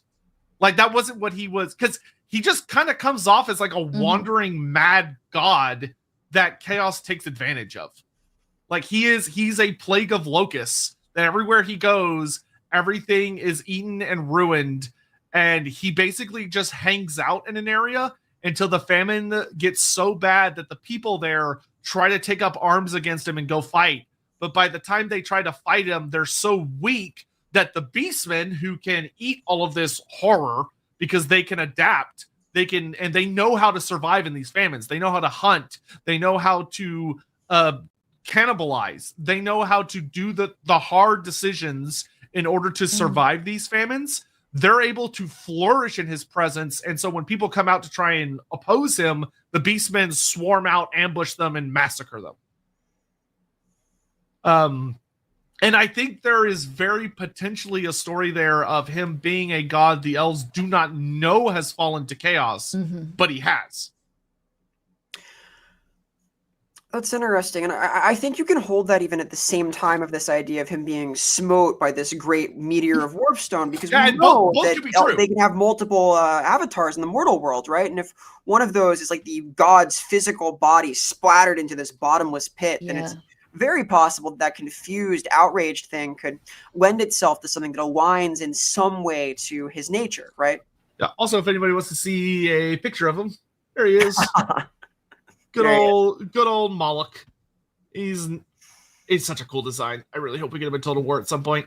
But one of the things that I find particularly interesting about him as well, that gives him more of a godly essence, and something that ties into what we were discussing earlier, is that it's noted that his famine is not just materialistic. He brings etheric famine. So that creatures of magic, creatures that subsist off magic, are also, they suffer the famine as well as physical entities. Rather than, it's not just that he ruins material things, but like the ether itself becomes hungry and debilitated in his presence. In that he's doing it on both an etheric and a physical reality sense, which is very unique. But oh no, I do lie. I lied earlier. He does have poison attacks, which does make sense. But he also regenerates, which is really interesting.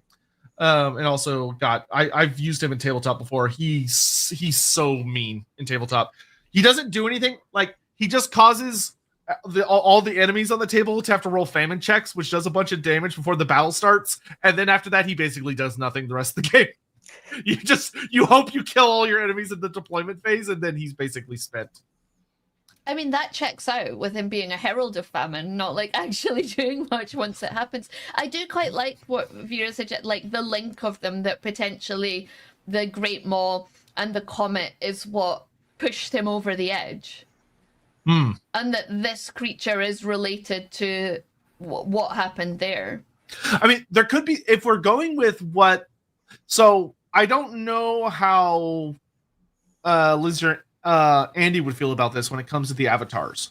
But one of the things that one of the things one of the things that's I've always found curious about the avatars is the idea that they can, that it's not like all of the god is in that person. Yeah. It's like there's the god and then there's also the avatar. So the way I feel about this is that the god cannot fit all of themselves into a mortal vessel. So it is genuinely them, but it's as much as can fit. And in many cases, the god will build a better vessel. Like the whole process of creating Orion is about like making this better shape that can fit more of Kurnus, right? Which is traumatic and short-lived, but does work quite well. So that's an example of an avatar that can fit a lot of the deity. It really channels the essence of Kurnus, and there's some fragment of that year's Orion and some lesser shard of every Orion preceding it that's also mixed up in this figure. But I think that the amount of God that goes into the avatar might depend on suitability, might depend on how much they resemble them already, how great they are in their soul, and how much room there is for more.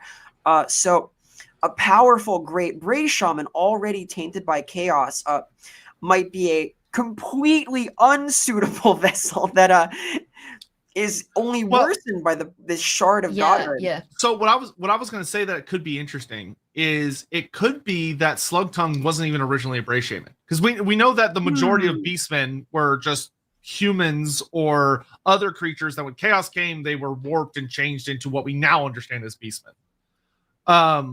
What I wonder could be the case is if Estreuth the god is the entity that is struck by and horribly mutated and borderline killed by the Warpstone meteor thrown by Cathay, what if Mollik was the avatar at the same time? Of that there's almost like a feedback loop or a negative loop that happens where the avatar that may have been an elf, like may have been just like some random elven sorcerer or archmage or something, goes through this horrific change as all of that terrible influence from all of that death and destruction and famine and the warping and Warpstone, which is just pure magic and chaos, feeds back through that loop and turns the avatar into Mollik. Yeah, because I think I like that, because there would be presumably something different between Kurnus' avatar, because Kurnus is not on the mortal plane, and the avatars of the 6 gods that are here. Because if they can still have avatars, then that implies something about that they exist in this one place, but they also have avatars. So yeah, I would quite, and there was a link there that like something terrible happened when that comet hit. Yeah, and I would normally want to reject the idea of an elven beastman, but in this case, there's no like possible biological process that could lead to Mollik. Mollik is he's kind of like, he reminds me a lot of Moonclaw, where like Moonclaw is not a beastman, he is a thing. Yeah, like this isn't like a second puberty where they become bestial. This is the head is a skull now. This is a monster that vomits centipedes. It is no longer quite a physical thing in the same way, right? Yeah, because that would still give him the understanding of like, how does he have like a physical presence, and how is he like at least able to have tabletop rules and not just be like a literal god that's curb stomping everything. The idea being that it's a corrupt avatar as opposed to like the god itself. And showing just how horrific famine has become, where it's no longer the Warhammer World famines are no longer natural. They've been so horrifically corrupt, or corrupted by chaos. And I love the idea. I will say, I actually really, really like the idea that the Maw plays a core part of this, because then that means that basically, Grand Cathay corrupted and fucked up the concept of famine. Like, they turned the concept of famine from being a natural process that would maybe prevent something like the spread of Nurgle's decay and disease instead to an agent of it. And that advances that idea of like how powerful forces and powerful civilizations of order in the world, because of their own greed and arrogance and pride, further the objectives of chaos and make chaos worse than it would have been otherwise. Yeah, absolutely. And actually Nurgle is like, if Nurgle would be like rubbing their hands in glee. Nurgle's gotta have hands to rub in glee. It fits too well. The Papa's gotta be constantly doing that. I just don't know if theoretically speaking he feels glee. Like, I mean, he said to Chortle, he's got to happy. He's got to be chuckling. Let me just grab a couple of more little super chats and stuff here. Cole Patterson, if you made a tabletop unit for Estreuth, what? So not including Mollik as a thing, but like, so talking about like for elves, right? If we were to make an elven unit similar to how like Eldrazor has the Sisters of Slaughter. I very much think that so I think it would depend on which elven culture you're dealing with. I think the Wood Elf, High Elf, and Dark Elves would have different interpretations. Kind of like how, like, you know, if you compare the Sisters of Slaughter versus the Eternal Guard, very, very different expressions of Eldrazor. But I think I would agree a lot with what Lindsay said earlier, that I think a High Elf unit of Estreuth would probably be they would probably be very bizarre looking because they would look almost unhealthy. Like these very skinny but powerful elves that rely on, like, they have mastered themselves in like that preparation sense. Preparation for a world where they will have to struggle for every breath, struggle for every mouthful of food, and etc. That they have pushed themselves to such a limit that despite the fact that they look far skinnier than other elves, they're not wearing a lot of armor. It's mostly cloth and stuff, that they would probably be extremely dangerous because they have such a phenomenal control of their bodies. Like almost like a warrior monk type unit for the High Elves. I like the idea of this emaciated but incredibly powerful and sturdy elf. Yeah. Whereas, like, if you're dealing with the Dark Elves, I would see it very much as a unit that takes. Like a unit that uses like a form of magic that when they get into combat, they're literally sapping and stealing the life from their enemies as like more of like a preventative measure. Like I almost see like a unit of like warrior mages that when they're in combat with you, they literally leech some of your stats. So like you lose a point of strength and toughness when you're in combat with them because they're literally inflicting famine and drought upon you in the sense that they're taking it for themselves. They're glutting themselves on what you have. Or in a more mundane tack, saboteurs, right? Just damaging supplies, ruining supply lines and caravans, starting the war before the battle begins. Oh, that would kind of be like an interesting like way to expand the concept of assassins, where there's like different branches or different paths. Where like Cainite assassins are maybe all about like murder, obviously, but there could be like Estreuth assassins that are more about being causes of famine and drought, where they poison water, they destroy grain supplies, they burn down fields. Yep. That could make for a really interesting, compelling argument, I think. For the Azrai. For Wood Elves, I think it would definitely be, I think theirs would probably in some ways be like the spookiest or most powerful. I would see it very much being a winter themed unit, like a unit that they bring winter. They bring the frigid frost and they come from, I can't remember, I think it's Adelwith, I think, which is the kingdom of winter. Like I would see them being a specialist unit that comes from there, and they very much bring the winter with them. Do you think this god could have an influence on Mourngulls and ghouls? That's an argument you can make. I think that's 100%, because famine brings cannibalism. It does. Yeah. To put it very bluntly. And Mourngulls especially are these creatures.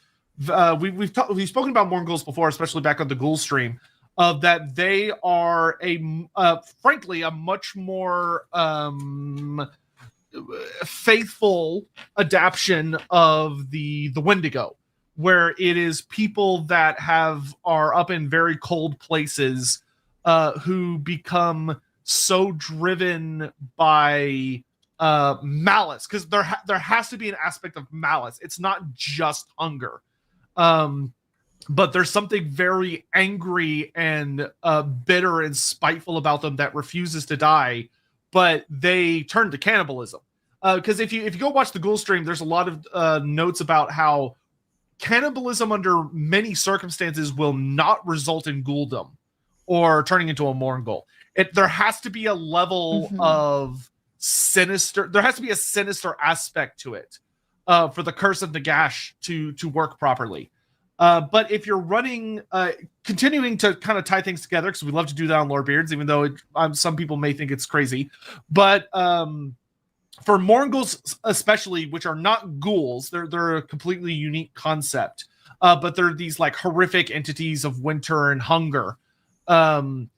If you're running with the idea that we've been talking about, where Estreuth has been killed or warped, he's been horrifically mutated into something he was never intended to be, and his purpose has been distorted, that would make things like Morgul's a natural expression of how Famine has been tainted.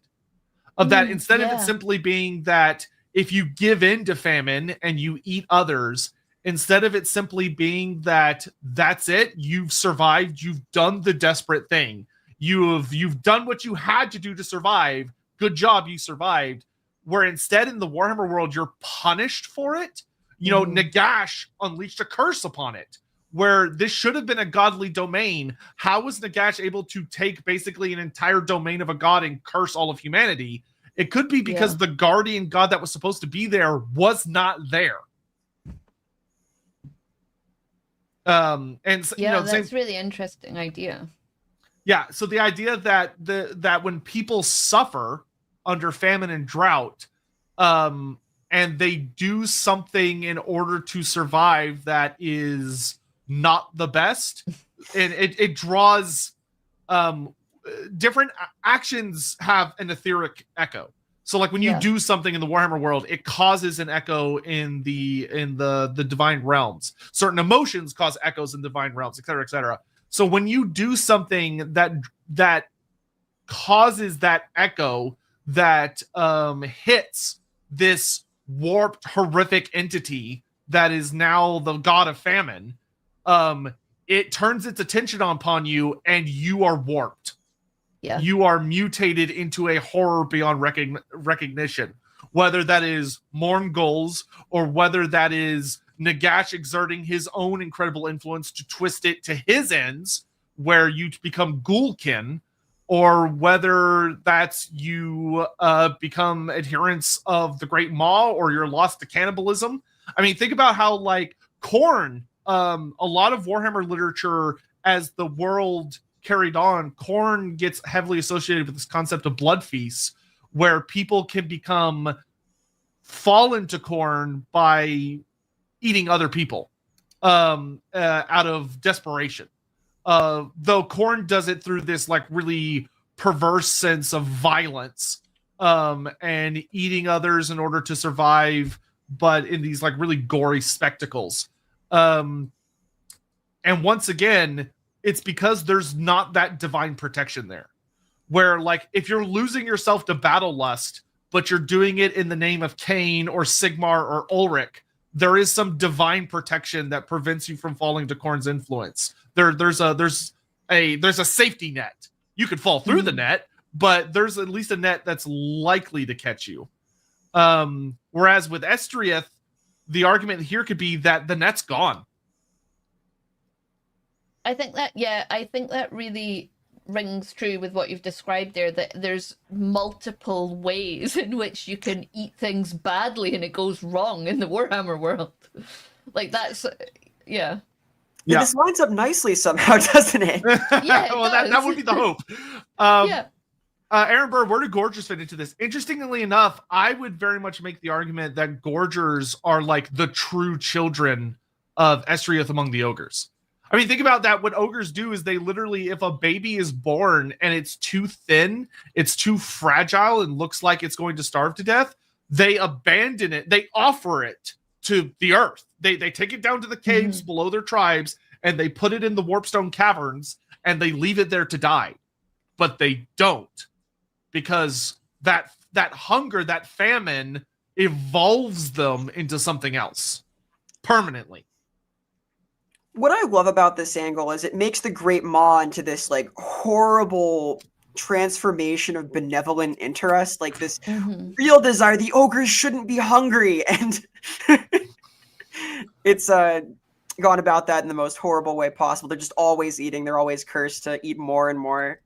I really love the idea that Estreuth came to teach the ogres how to curb their hunger. He came to teach them of the warnings of famine and the warnings of overeating, and for that he was punished because the Cathayans struck him. And in the way like the ogres might tell it, they might say that beforehand, like they weren't overeating, they were living in harmony with nature. They were following the herds.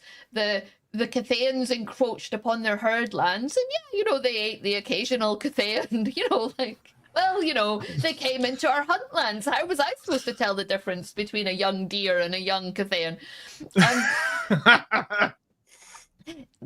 And maybe Estrith wasn't there necessarily to teach them about that. Estrith was there, it was an echo of, they followed because it says, they followed the herds, they followed them north, they followed them south. They were living a hunter-gatherer life where they were following the rhythms of nature. Yeah, I mean, that story easily depends who you like. Do you believe Cathayan propaganda? Do you believe ogres propaganda? Yeah, for me, I could see it really easily being often what we learn about from a very skewed perspective of a lot of the clashes between the early natives of the Americas and colonialists, where the colonialists would set up a place to be like, this is my land now. You cannot come into my land because these are my things. And all of the natives being like, well, we just go where the herds go. And they're like, yeah, well, the herd's on my land, so you can't come here now. I think it's likely that, I think it's likely that they were experiencing hunger because ogre society started to do pretty well and then was encroached on. So you have more ogres and less space, and suddenly starvation sets in. And then Estreuth shows up to try and help, and the Cathayans don't like this. So things escalate even more from the conflicts that had already started. Yeah. Well, and it could very be if he's there to be the herald, that he's heralding that there is a time of famine coming because of... that would actually be like a double layer of irony. Would be if Estreuth showed up to basically warn about the comet and the meteor, which is going to turn the whole thing into a famine hellhole, and then he gets hit by the thing that he was there to warn about. Because he was there, and the because he was there. To be there. Oh, that would be so Warhammer, though. I mean, that's a perfect etheric expression, especially because Estreuth would probably know what's going to happen, but it's his nature. He has to do it. Yeah, but would he actually? He probably wouldn't know. He would feel famine. He would feel compelled to go there. He would deliver the news, but he doesn't know that he's going to be the cause of it. It's almost like going to your own doom without knowing it, simply because your nature is to tell people that famine is coming. Yeah, and without his intervention, the situation was going to get worse anyway between the Cathayans and the ogres, because it was going to box them in until they were eating each other, which is terrible. And they started doing that anyway under his guidance. So, Well, Darius Rose, thanks so much for becoming a member. I really appreciate that. Thank you so much. Enjoy. You have a sexy, cool green name now. Diamond, isn't there something about how the Cathayans taught the ogres how to cook meat and then it went out of hand? Not that I recall. The ogres joined them for their fight against chaos. So the ogres were on their team and were their allies. Could that be? But I don't recall the Cathayans teaching them the secret of fire. That could be true. We know the Cathayans gave the Sky Titans black powder, but that was in order to kill the ogres. Because the Cathayans were hoping the Sky Titans would fight a proxy war for them, and then the Sky Titans proved to be too isolationist and were not what the Cathayans hoped they would do, or didn't do what they hoped they would. Metallurgy, that kind of thing. Yeah, so they might have. That might be right. Yeah, that could be in the Cathay book. That could be like one of the new pieces. I just don't remember it well. But I don't recall there being a specific mention of Cathay teaching them that. But that would be a irony, for sure. But because there is something to be said that the ogres, for their population to explode and become like enough of a threat like it suddenly was, does imply that there was some kind of like evolution of like tech, or there was something that allowed ogres to be much more survivable than they had been in the millennia past. So that could imply that maybe Cathay did teach them or give them something and it had unintended consequences. Yeah, they started to thrive and then were enclosed on. They had less space to thrive in, so... Yeah. But I will say that personally, I think the story works better if it's that Cathay was being expansionist and the ogre space is shrinking with the ogres growing steadily, but growing because they're a successful species. And the Cathayans interpreting that as, oh, their population is exploding out of control. We must do something. Phil, so how would elves and dwarfs react to humans worshiping their gods? Knowing how much latent contempt they seem to have towards humanity, there are innumerable failings in their eyes. I can't imagine they'd be fans.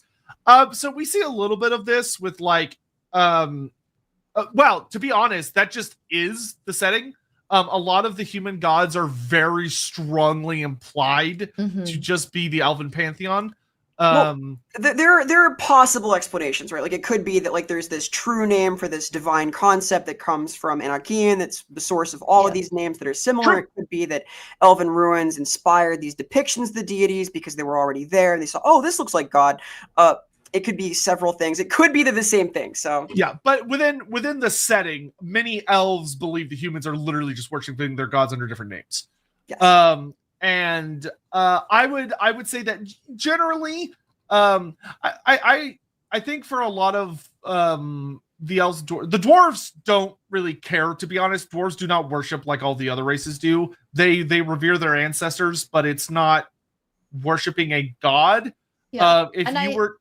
I think the dwarves would be really confused if humans started worshipping their ancestors. They'd be like, what's wrong with you? The dwarves understand why the humans worship Sigmar because he's their ancestor and was a really great ancestor. But like, why would you be worshipping ours? That's just confusing for a dwarf. Like, this is nice, but you're not related to them. What's this coming from? That's strange. The dwarves would probably be like, we need to have a sit down with that manling over there because clearly something is deeply wrong with him.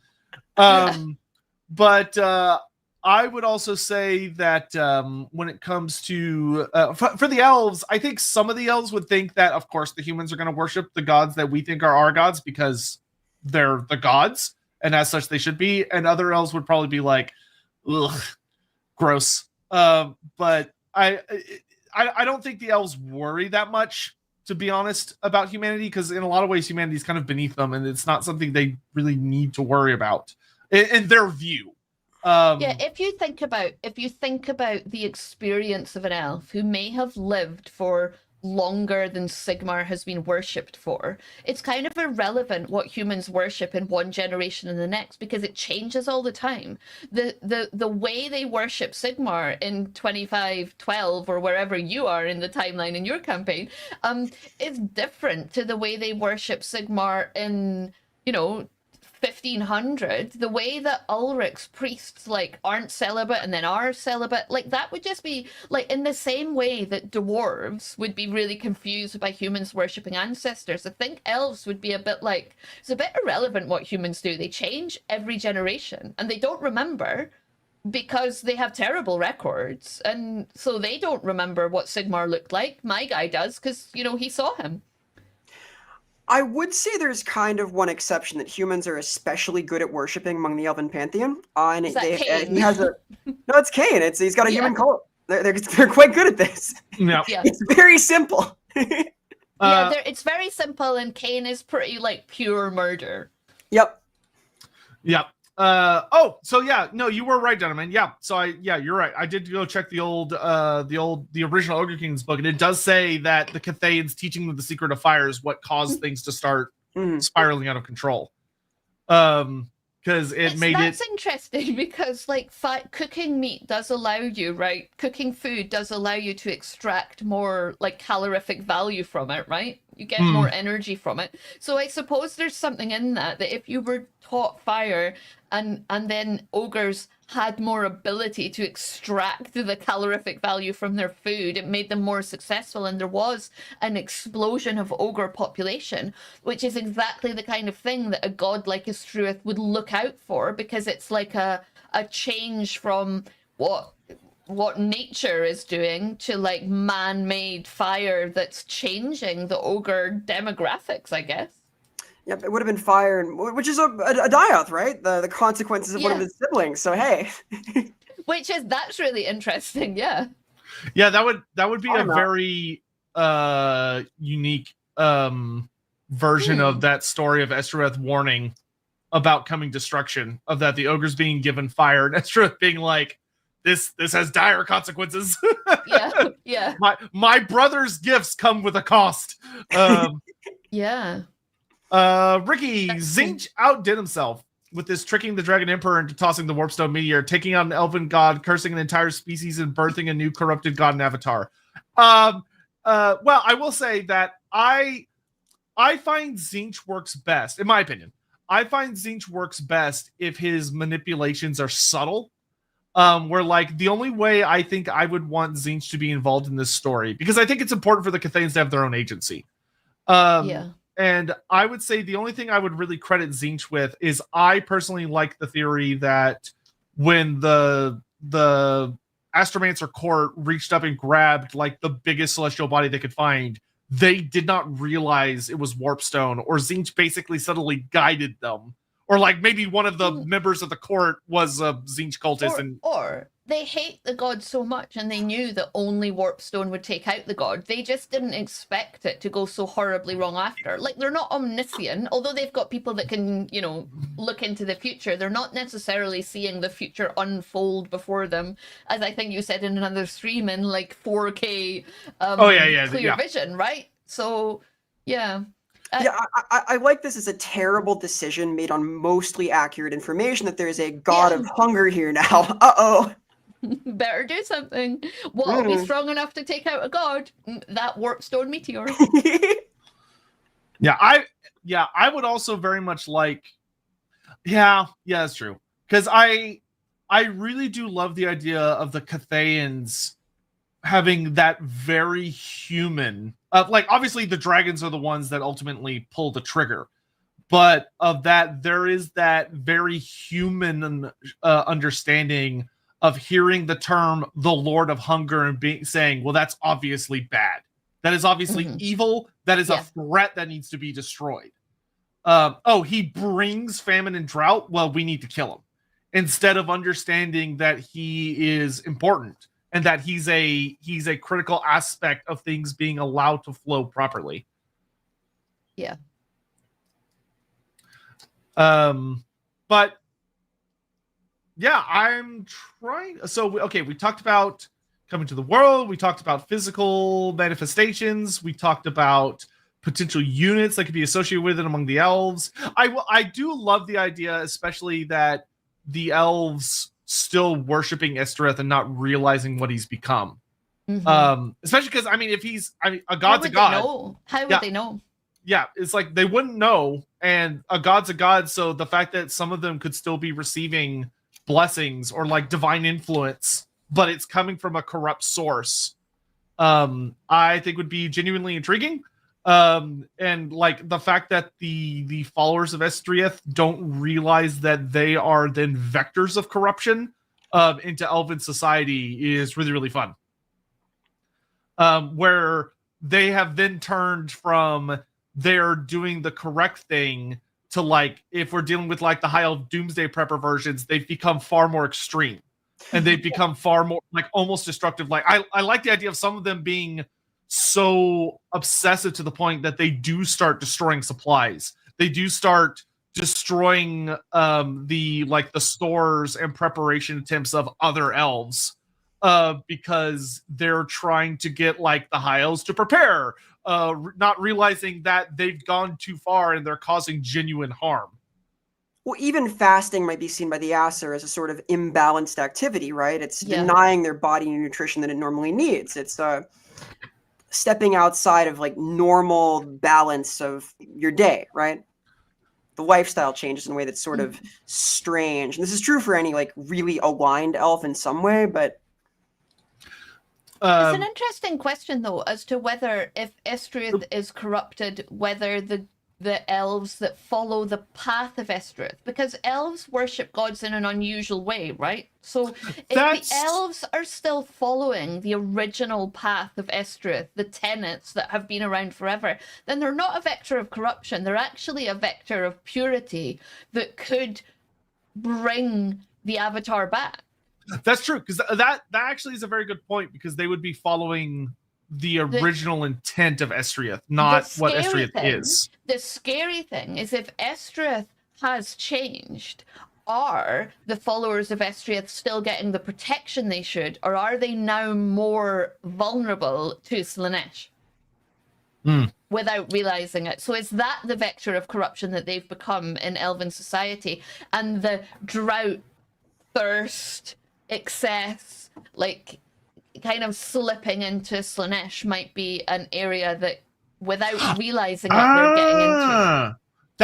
That would be a really interesting thing to play on the idea of that. It's not that the path itself is corrupt, but because it doesn't have the protections, that when they walk that path, they're more likely to fall to excess. Yeah, exactly. I dig that. Yeah.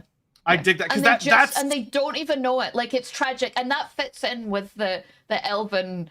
Like, because that would be so much more tragic. Subtle. Yeah, they don't know. They're doing the right thing, but no. It's a subversion of like the normal path you find Slaanesh on too, which is excess, which is perfectionism. It's through denial. You can't have this. You can obsess over limiting oneself. That kind of honing. Absolutely. Right? Yeah, like Slaanesh, like you always see people talk about like Slaanesh is like too much sex, too much this, too much that, but actually it's just it's an excessive obsession over anything, and you can obsess over limiting yourself. You can obsess over not having things as much as having things. Yep. Did a lazy checklist of Warpstone meteor hit 700 years? Yeah. So yes, the Great Maw forms well before Nagash. So the idea that Estreuth's saga, or that if you want to tie, which this is very heavy extrapolation, it has very little founding in anything written because nothing's written about Estreuth. But if you run with the idea that Estreuth is struck by and becomes the Great Maw, the actual god becomes the Great Maw, and is deeply corrupted, that his divine protections are stripped away or heavily mutated, then Nagash's ability to inflict the ghoul curse to punish humanity for cannibalism makes so much more sense about how he was able to do that seemingly out of nowhere. Of that, he wasn't just like making up a new law of the universe. He was taking a divine law that already existed and was already broken, and he remade it in his own image because it was vulnerable, which also still makes the Gash fucking terrifying and really spooky, because that's an insane thing to do. But it allows for that to exist without it feeling so much out of like left field. Yeah, Nagash is ridiculous. You know how everyone always shouts elf bullshit at me? Am I allowed to shout human bullshit whenever anyone mentions Nagash and his shenanigans? To be fair, he kind of stopped counting as human at some point, probably. There was sort of a... No, it's all human bullshit. All right. Listen, it's like if elves get to keep credit for all the bullshit they do once they become an avatar, then Nagash, the team human, should be allowed to keep the records for Nagash ascending. Yeah, absolutely. Charles K asks if so the Maw isn't chaos, correct? But Slug Tongue probably is. Vaguely correct. Do we think Estreuth is properly fallen or just a horror? So one thing I will say is the Beastmen are kind of complicated.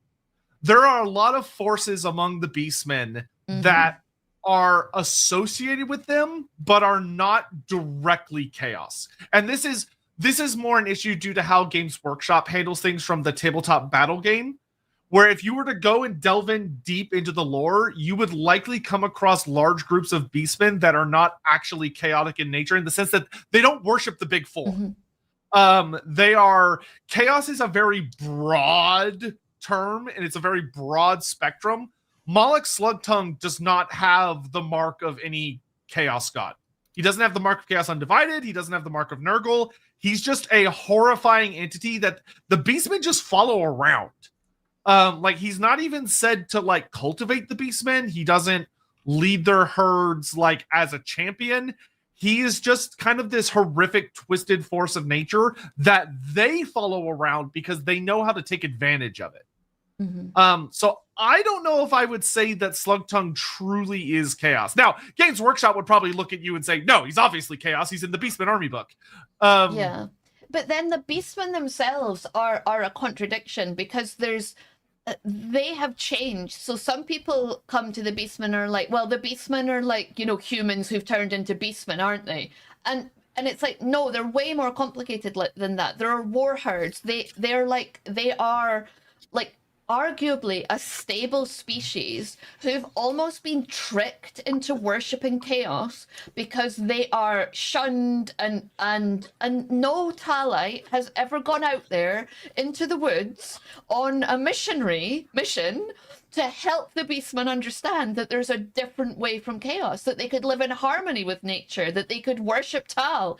And I strongly believe that, and I think it's a really underexplored part of Whiprip, and it really does the setting a disservice to write the Beastmen off and be like, they're an evil faction, and they're well why? Well, what if you took a Beastman that was born in the woods and brought it and raised it amongst law-abiding humans? Are you telling me that it would automatically go evil? Like, that's not how free will works, and I don't think it's how Whiprip works, because humans can choose not to fall to chaos. It's especially fun because in 40k, the Beastmen were a ab-human variant. They were stable, so there's a lot of credence to this. There's textual evidence. I mean, even in the old world, Games Workshop has started to walk it back, so to speak, where they're like, oh, well, the Beastmen are a specific type of Beastman that live in the forests of the old world and have horns and are like goat-like.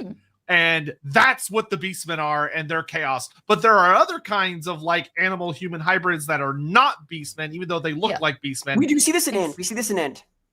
Yeah, exactly. Yeah. And so there's GW is even starting to acknowledge very much that things are I think they've kind of realized that they Flanderized the Beastmen a little hard, and are trying to make them more complex, but also trying to keep the core like, oh, this is a chaos army, and we want them to still be a chaos army.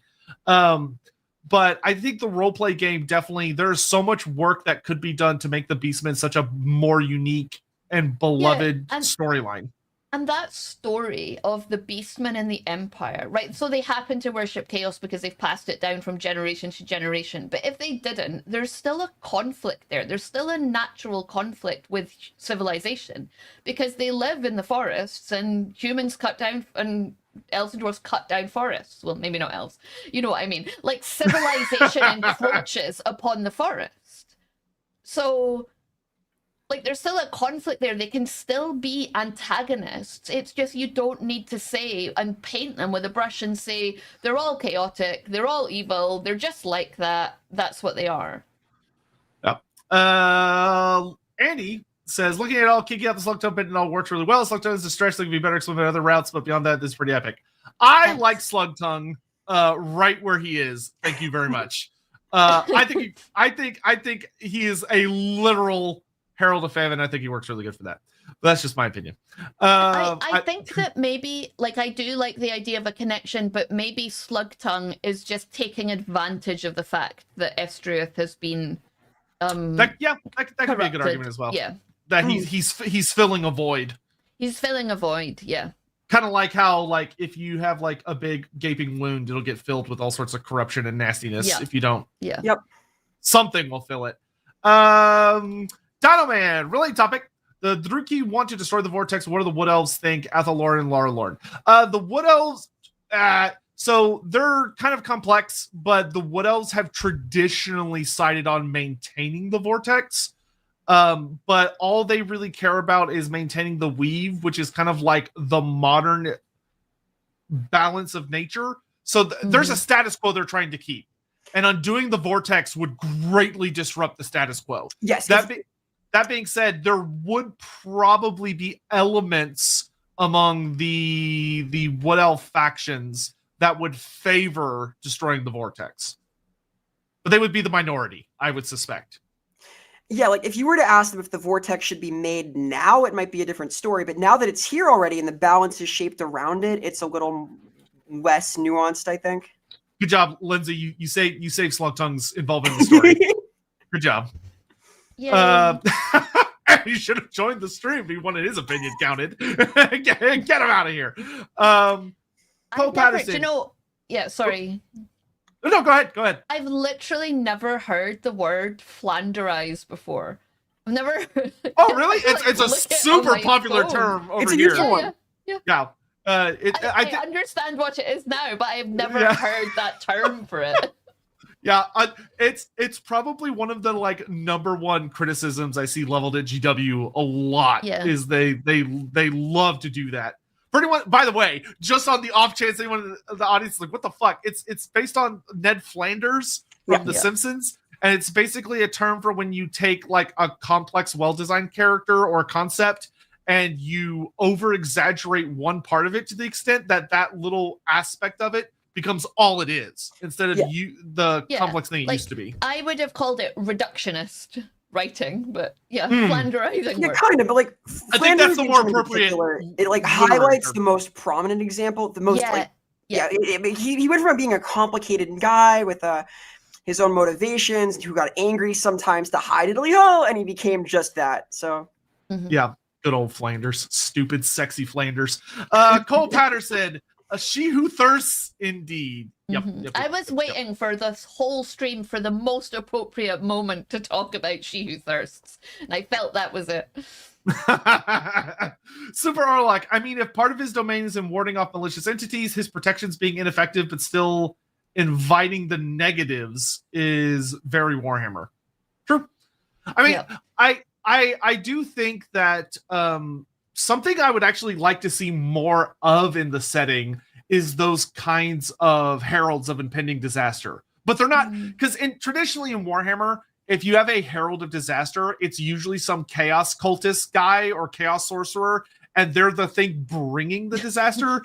Like Nurgle, oh my gosh, Nurgle is super infamous for this, where if you go look at his tabletop armies, he often has like a herald of Nurgle. And not in the demonic sense, because we obviously have the demonic heralds, which are different. But like, there's a really classic design, which is like the diseased Nurgle sorcerer on the horse with the big scythe that got remade into a mini in Age of Sigmar, and they're always like you see them on a hill over there in the distance, and they basically that's like the herald that Nurgle is coming and disease is coming, but it's an obviously chaos force that is bringing it.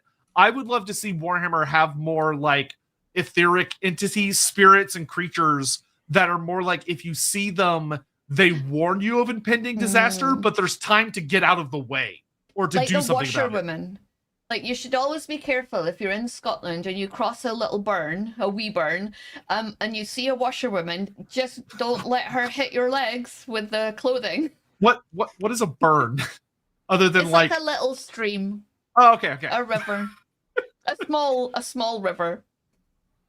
Yeah, there's like loads of those. So Scotland has a really like rich tradition of the second sight and like seventh son of a seventh son, especially up in like the islands in the north, the more traditionally Gaelic speaking areas. And there's so many stories like that of really prominent in Scottish culture, Irish too a little bit, but I mostly know the Scottish stuff about seeing things and it meaning something, hearing something like the banshee that you hear, that's an Irish one, screaming and someone's gonna die. So There we go. Sorry, that's just my Scotland splaining all for No, you. I it's good to have. It's very good to have, especially because a lot of Warhammer steal shamelessly from it. All right, and unless y'all have any other aspects or elements that you think would be worth addressing, I think we've kind of reached a outro point. Yep. Going once, and if anyone in the chat has like a lingering last minute question of a thing about Estreuth, now is your time. And if I don't see anything here in a second, I will go ahead and hop into the outro stuff, because I mean the once again, getting 2.5 hours out of a god that I counted has 3 sentences of lore is an achievement. Let's bring this one up for Vera. Let's bring Charles CK up. I mean, it's for me too, but it's for Vera. I really like the energy and thought processes that Lindsay and Vera have brought to these elf god streams and get the neat setup. Thank you. Yes, Thank you so much. I love having you both for this, because y'all both bring a lot of really, really great, excellent perspectives. And I can enjoy the peace and quiet of Andy not being here. I said as he's watching. Amadeus, Estreuth into Aenir. Honestly, I don't. The Aenir are hard because the version of them that I want to be the official version isn't what they are. I love the Andy Law version, but I resemble that remark. So that would be a good maybe Lindsay question. I don't know if Lindsay wants to take a pot shot at it, because they're a very different. Because the ones in Warhammer or the old world so far are basically just kind of like wood elves with less spirits. That's kind of all they are at the moment. Yeah, they have the structure of high elven society, but the functional shape of wood elven behavior, and they kind of want to be this greater society than they are. They don't really have the magic. They don't really have the prosperity. They're sort of stuck there. It's sort of stasis in decline almost. Yeah, and I think, as you say, like the official version is very different to the one we're playing with in LAWhammer, where in the lore they are more political, so they're more savvy, they're more political, they're more inclined to manipulate over long periods of time the human realms around them. And so in some ways they do have, and they rejected the call, didn't they, to return. So we don't necessarily know if they side with the Azur or they side with the Druchi over the Vortex. Like, and maybe as people who are suffering because they are in decline and they don't have the magic they used to have, maybe they do feel a sympathy for the Dark Elves that the Azrai maybe don't as much. And in that case, they're also in the north of the Empire, so they're in a much more, they'll suffer more severe winters, so they'll have Estreuth in their cycle more. Yeah, Estreuth I could see being very similar to kind of how we see it represented on the Azrai Mandala. Would probably be a very, very important god.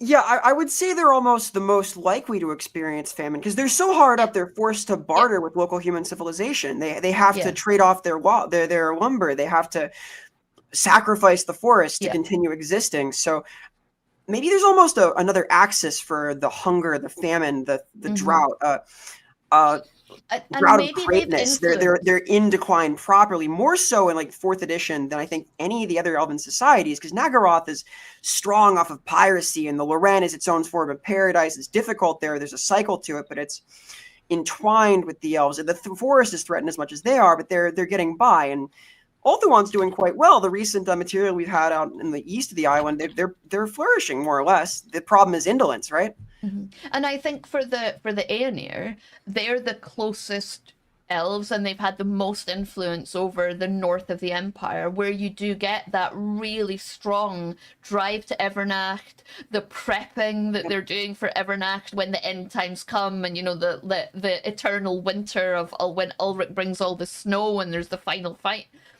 And potentially the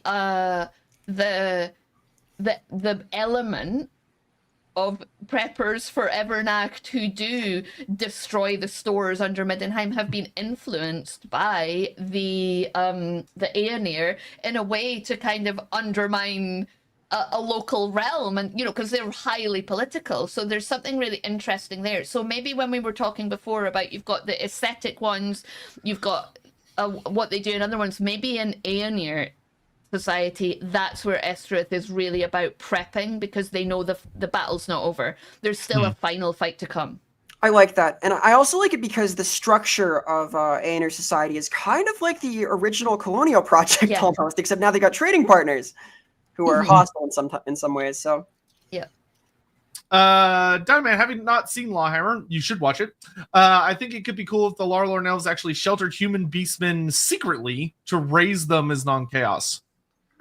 I'd be down for that. Totally. That's the kind of thing. You haven't seen LAWhammer, it's exactly the kind of thing my elven character might do. Just out of spite. Yep. So from there, I think I saw one last thing of what would be a good way to conclude Estrith's story in the end times. Based on what we've all talked about here, which we'll do kind of in the outro and stuff here, honestly, the conclusion to Estrith's story would probably very much be a realization. It would be the reveal of what Estrith has become. And there being this really disturbing revelation that the elven gods can degenerate from a certain point of view into a horror, and like a genuine full-on Cthulhu horror type entity. And that there's been this missing aspect of an important piece of the way the world is supposed to function for thousands of years, and that gap being fully exploited.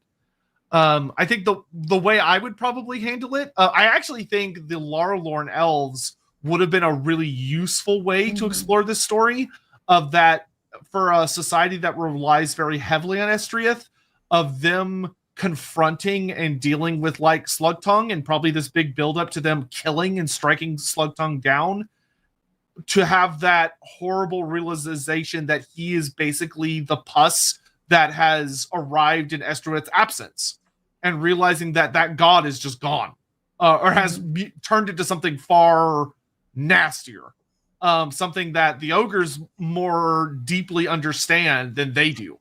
And that would do really well of setting up for, because the end times is supposed to last for quite a few years.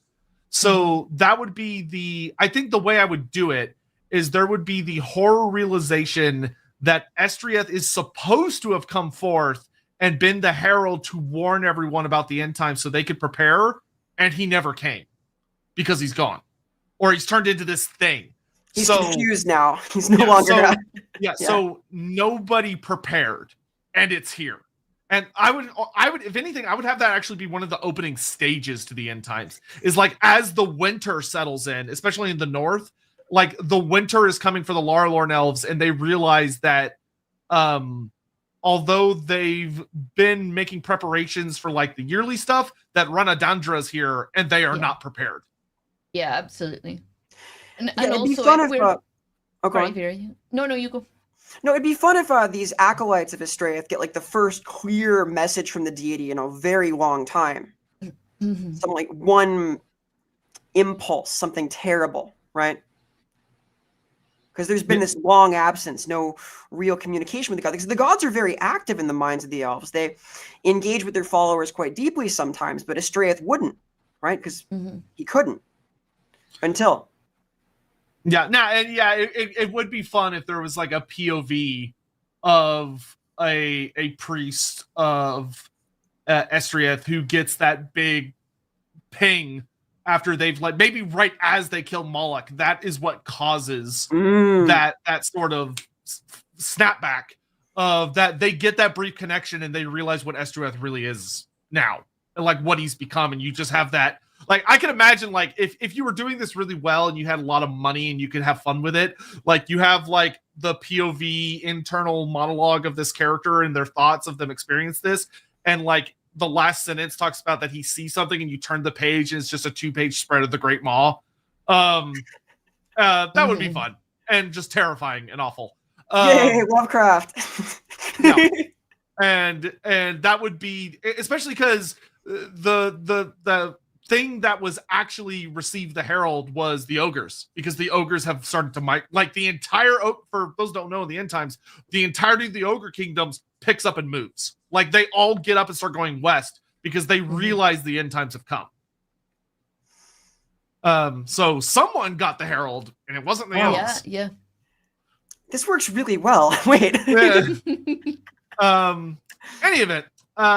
So I think that brings us to the end of today's fun little stream, which is always a really good time. So in conclusion, I'm going to try not to fuck this up, and we'll see how it goes. We have somehow managed to drag almost 3 hours, about an hour per sentence. Our word count to minute ratio is very, very high on this particular episode of that. Estreuth, the Lord of Hunger, the Herald of Famine and Drought, is a deeply mysterious god that is only lightly mentioned. One of the few surviving children, one of the 5 surviving children of Elanilli, one of the Elanilli, that escaped his father's wrath, likely with the help of Ladriel, that knew that he and his siblings would be critically important in the times to come for the world, because this very well likely happened long before Chaos. Or it could have happened during Chaos, depending on your interpretation. There's not a clear timeline.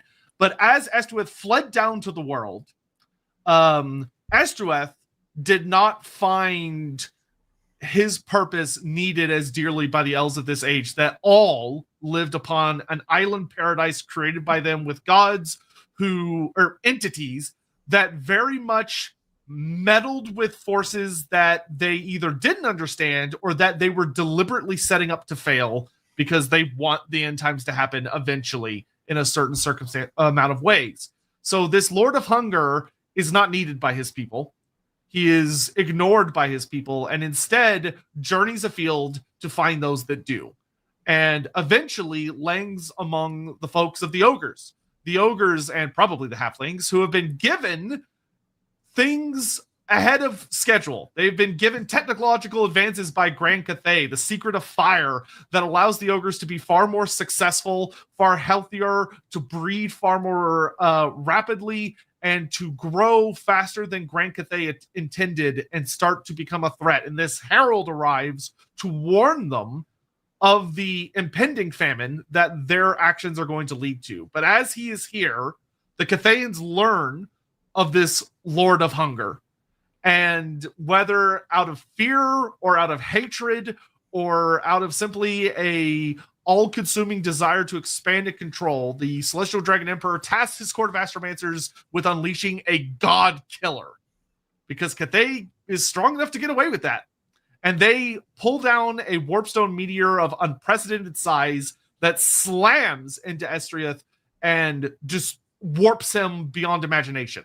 It kills him in a sense, but births something from him that is far worse than anyone could have imagined. A horror of unprecedented scale.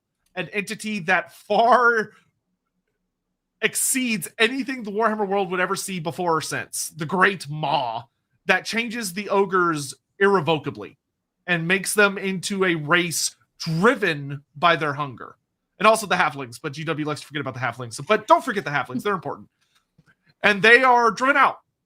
And as the world continues to drag on, the position of the Herald of Famine is left empty. And a foul, tainted presence slurps on in to fill it up, making it something far more diseased and rotten than it was ever intended to be, being a strange, bizarre, etheric, but still physical entity simply known as Mollik Slug Tongue. This new herald, known as the Famine Fiend, who takes the original purpose and through the forces of chaos perverts it into something far, far worse, roaming around the world at large, especially the old world, and bringing with him a magically induced form of famine and drought that isn't the punishment of overutilizing one's resources or the changing of the seasons, but instead is a forced process that brings chaos corrupted insects and locusts, turns water sources into bile and other undrinkable fluids, and is followed around by hordes of chaos corrupted beastmen that are able to survive on this ruination and unleash horrific amounts of death and suffering. And all of this from a god who was seen as destructive, but maybe served more as a warning, maybe served more as a cautionary figure to prepare for times of destruction, because it ultimately, for life, wholesome life, to survive and progress, destruction is a necessary part of the cycle. Things must die in order for wholesome life to be born. We know what endless life looks like. It's chaos, and it's ugly. But the process, honestly, one of the greatest antagonists to chaos was taken out, not by the Dark Gods, but by one of the forces that, if anything, should have been an ally. And the Warhammer world sucks, and that's why we love it. And all of that is almost entirely made up, but it works really, really well as a really cool, fun story. Until, of course, leading up to the end times, where our great Herald of Famine heralds the greatest famine of all, being the end of days. But he warns not the world, but his children, the ogres. There, I did my best. Well done. All right, so thank you all very much for watching. We hope you enjoyed this episode. As just a reminder, there are 2 other elven gods potentially on a servable platter once certain rewards have been reached, which is that when the LAWhammer channel gets to 9,000 subscribers, which is very close, we will be doing a stream very similar to this one, but about Nethu, the keeper of the last door and son of Estrith Kial, who is very interesting, and I really want to talk about him because I have a lot of very strong thoughts. And when Vera gets to 2K followers on Twitch, we will do an episode on Anath Raema, the Savage Huntress, who is totally not just a feral, mean version of Artemis. Totally not at all. Totally not. LAWhammer only needs 70 more people. Oh my gosh. There's a cheer there too. Oh, yep. Oh, sorry. Avani DK. Sometimes with these speculation streams, I wonder how close you strayed towards the stories we didn't get because of changing priorities within Games Workshop. Who could say? Who could say? Or as I like to prefer, as well, how many of these do we shout out into the universe and someone watching a DW goes, "Ooh, that's a really good idea," and suddenly we have the Lorebeards hash it being made canon? Just saying. That's probably not the case at all in the slightest, but it is fun to say it.